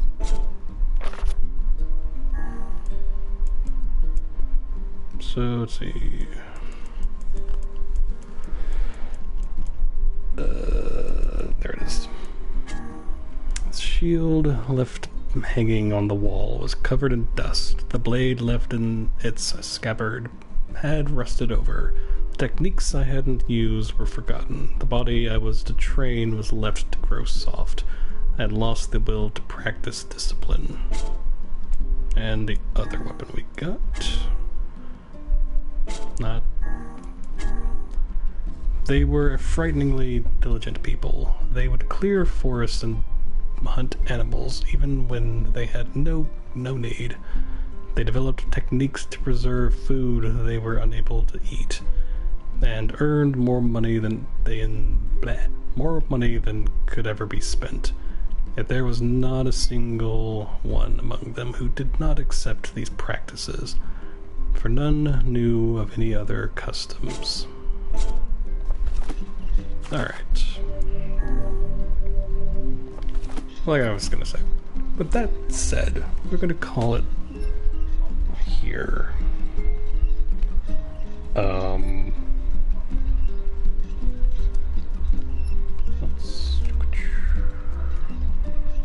Quite a lot happened, obviously.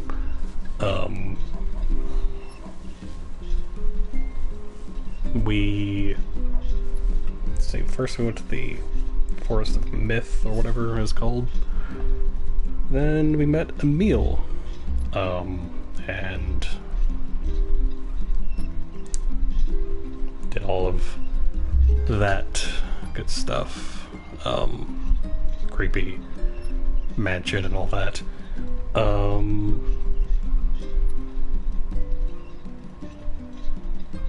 And then basically we just came back and stuff started to happen. And the Grimoire Noir, or whatever, took our sister with Shadow Lord or whatever. So fun. Now we're slightly older